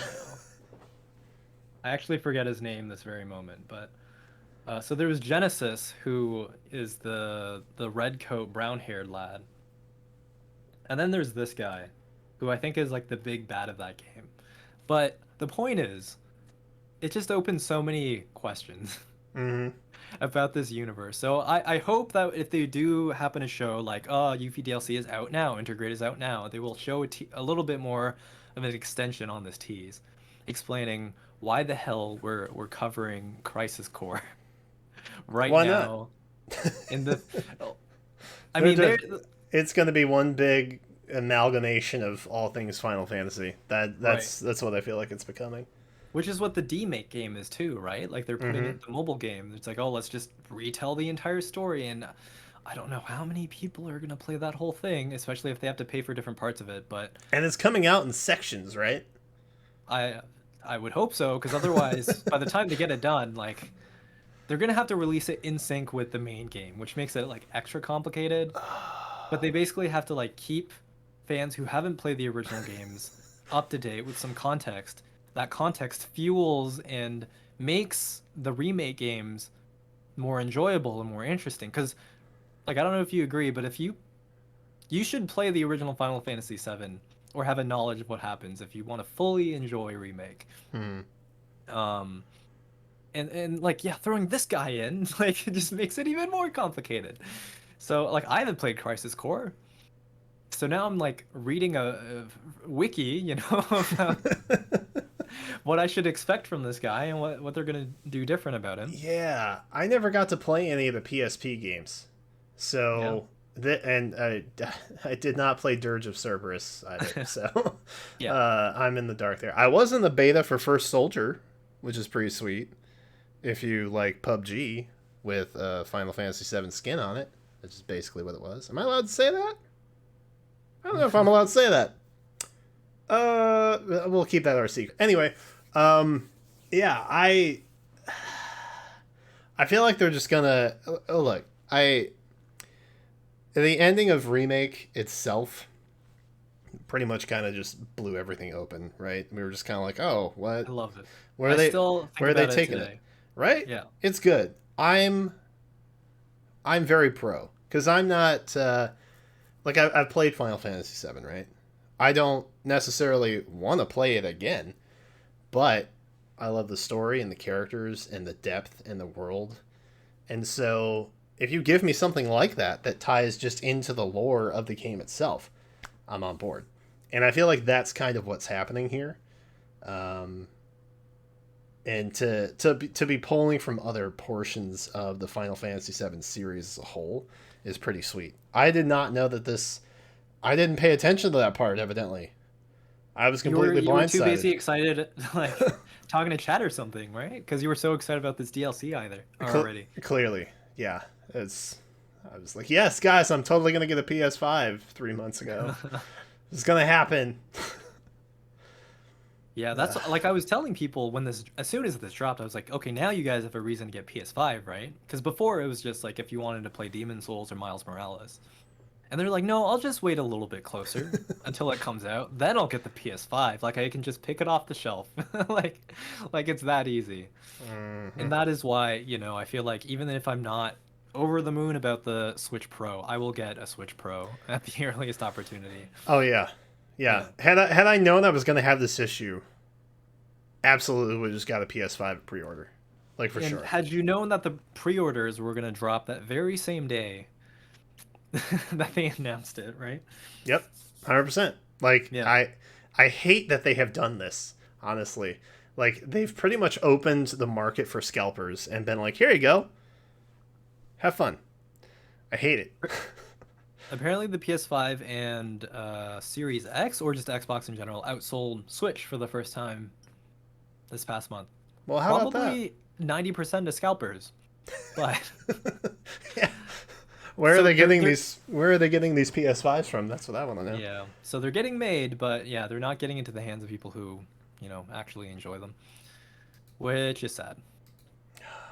You know what I'm gonna do?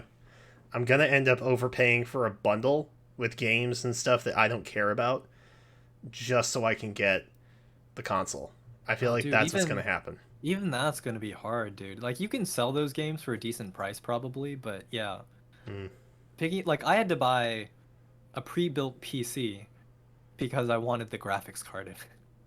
And like I got the whole PC, I'm using it, but my friend like literally bought a PC, sold the graphics card, put his old graphics card in it, and then sold it, as like a sort of downgraded computer.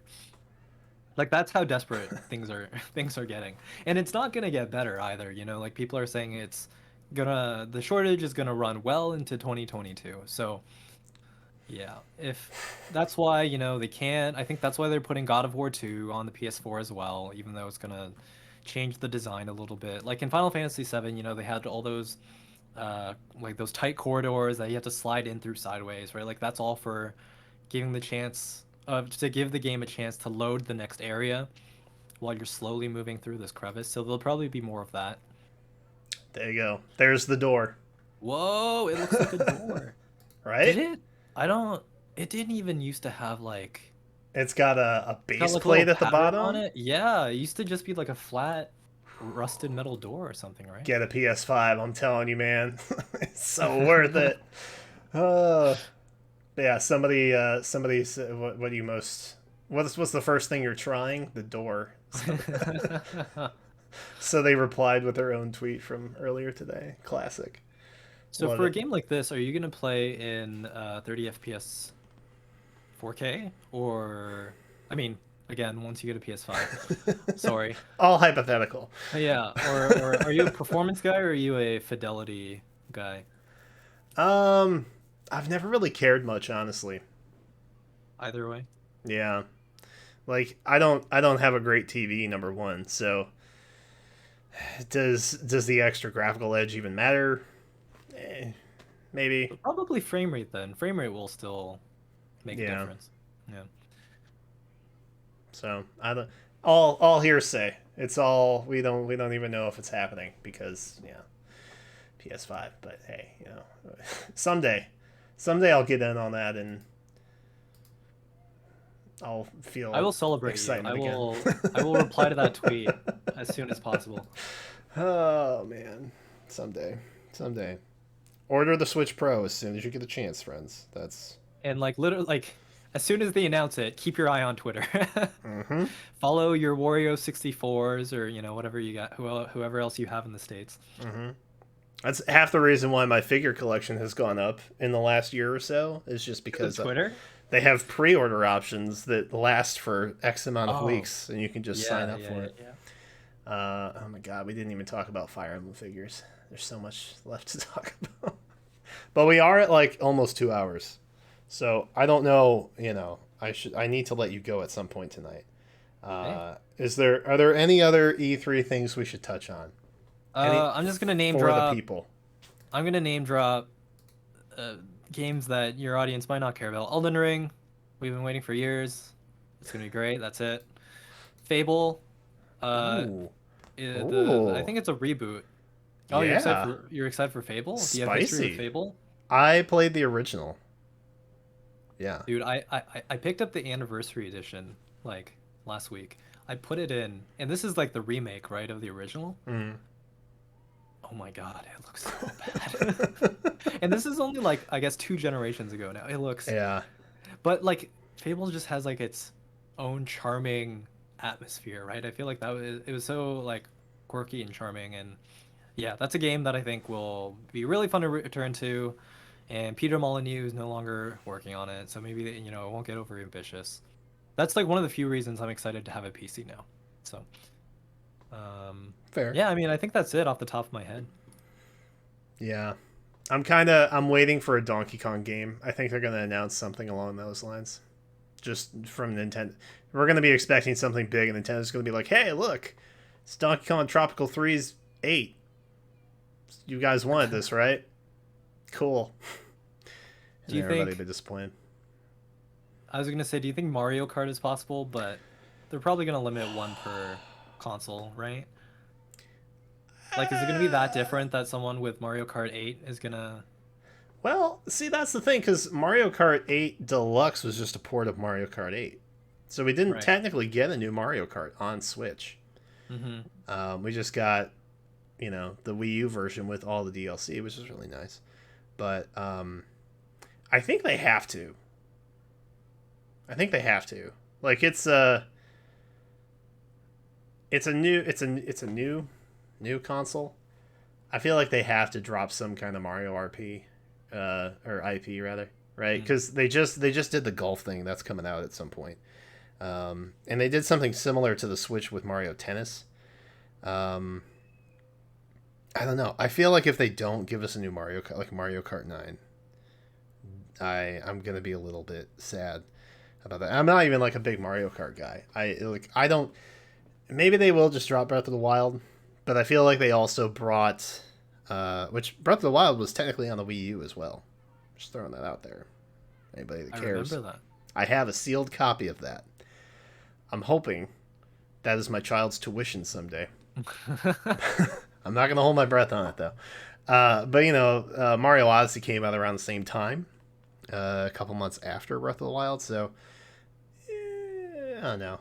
There's a lot in the air, right? Because how long had it been since we got in a direct before the last one? Oh, it was like literal years. Yeah. Like, So they've been very close to the chest, and I feel like as far as what the pandemic has impacted so far, I feel like we're gonna feel most of that this year rather than last year, where stuff that was still in development may have gotten delayed, but things that were going towards the finish line still came out, maybe just a couple months later. mm, So I don't really know. Like I said, I don't have huge expectations. I don't have um, high hopes or anticipation for anything in particular. But new Fire Emblem would be sweet, and by new Fire Emblem I mean a remake, because I can't go down that road again in Fae, where a new game comes out and everybody loves it, and that's all Fae becomes for like 2 years. oh man, not to like go back too many steps, but I think that really is the most exciting part about this remake is that it might even feel more like a new game than Three Houses in some ways, because Mm-hmm. like they worked with Koei Tecmo, I think, Yeah. very closely to make Three Houses, which is why it looks like such a Warriors game. All the models and there's all these grunts in the background. So while they're doing that, I could see them picking up like all these pointers on how to work with the new 3D engine and maybe like Mm-hmm. making it look, because like Echoes looked, I think, considerably better than Fates or Oh yeah. Awakening, Oh and that yeah. was on like limited hardware. So now I think like once they've given a chance to learn how to use it, I think yeah, there's a lot they can do with it. So I'm hoping, whatever this remake is, if it's Tellius or Jugdral or Sacred Stones, that it'll look significantly better than Three Houses. Because honestly, the visual in Three Houses were honestly one of my low points, and I love Three Houses. Yeah. Sacred Stones is an interesting pick. That's like the softest Fire Emblem, in my opinion. It is. They have no reason to make it now, but those two people who love Sacred Stones are giddy right now, just like hearing about that probably. But yeah, I know one who literally changed their name to Erica. So on Discord or in real life? No, in real life. Oh hell yeah, girl! That's like one step above. Like I don't know. Is tattoo more intense, or is probably tattoo is still more intense? But yo, that's awesome. Yeah. Respect. But hey, it could happen. You never know. Anything is possible. But hey, man, look, I'm gonna let you go because we've been at this for like 2 hours, and I am so sorry I took up so much of your time. Dude, there's a drop in the bucket. I have so much more E3 hype. I'm overflowing. I could go for hours, but yeah. Well, since you told me you finished Tokyo Mirage Sessions, I guess I don't feel so bad because I'm not keeping you from that anymore. But yeah, I might plug in Ryza for the rest of the night. I'll get back to you on that, and I'll let you know. Let me know. Let me know if I should bump it up the list to expedite from 50 to 49. God, it's sad that that's the truth, unfortunately. Well, hey, I hope you guys appreciated this, whatever this is, whatever it becomes. I don't know. I guess we'll find out. Like I said, I'll try and throw one of these your guys' way whenever the time feels appropriate, and podcast or something y'all were asking about. So I said, hey, I'll make it happen. Thank you to Kaijuicery for coming on and talking with me. Do you have anything going on that you want to plug? I know Etsy low-key shut down your entire operation temporarily.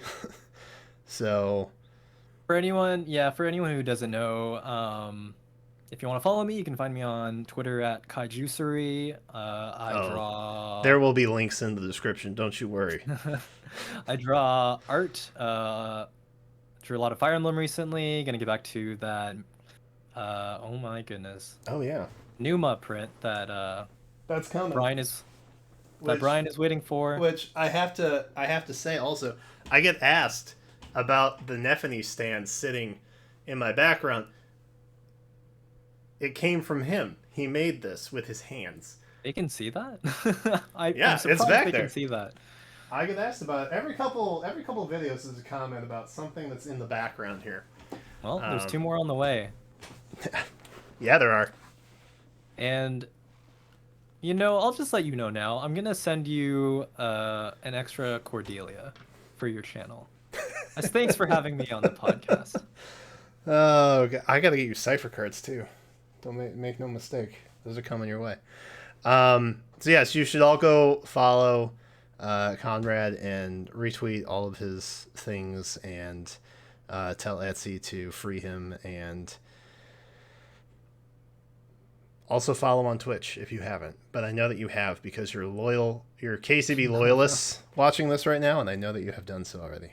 But yeah, it was really good having you on, man. I appreciate you coming and talking and allowing yourself to be more excited for E3 than I am, because I'm just afraid all the time. Dude, it was honestly so good. I feel like in my personal life, I am the person who loves video games the most out of like anyone I personally know, not including the internet. So it was a good chance to have, a turn to ramble about everything I'm hyped for. Everyone, thank you for listening to me ramble. Yeah, it was a really good time. All right. Well, hey, thank you guys for watching. Thank you for being members, and I hope you appreciate these perks. But that's all we got for you right now. So thank you again for watching, and until then, we will catch you next time.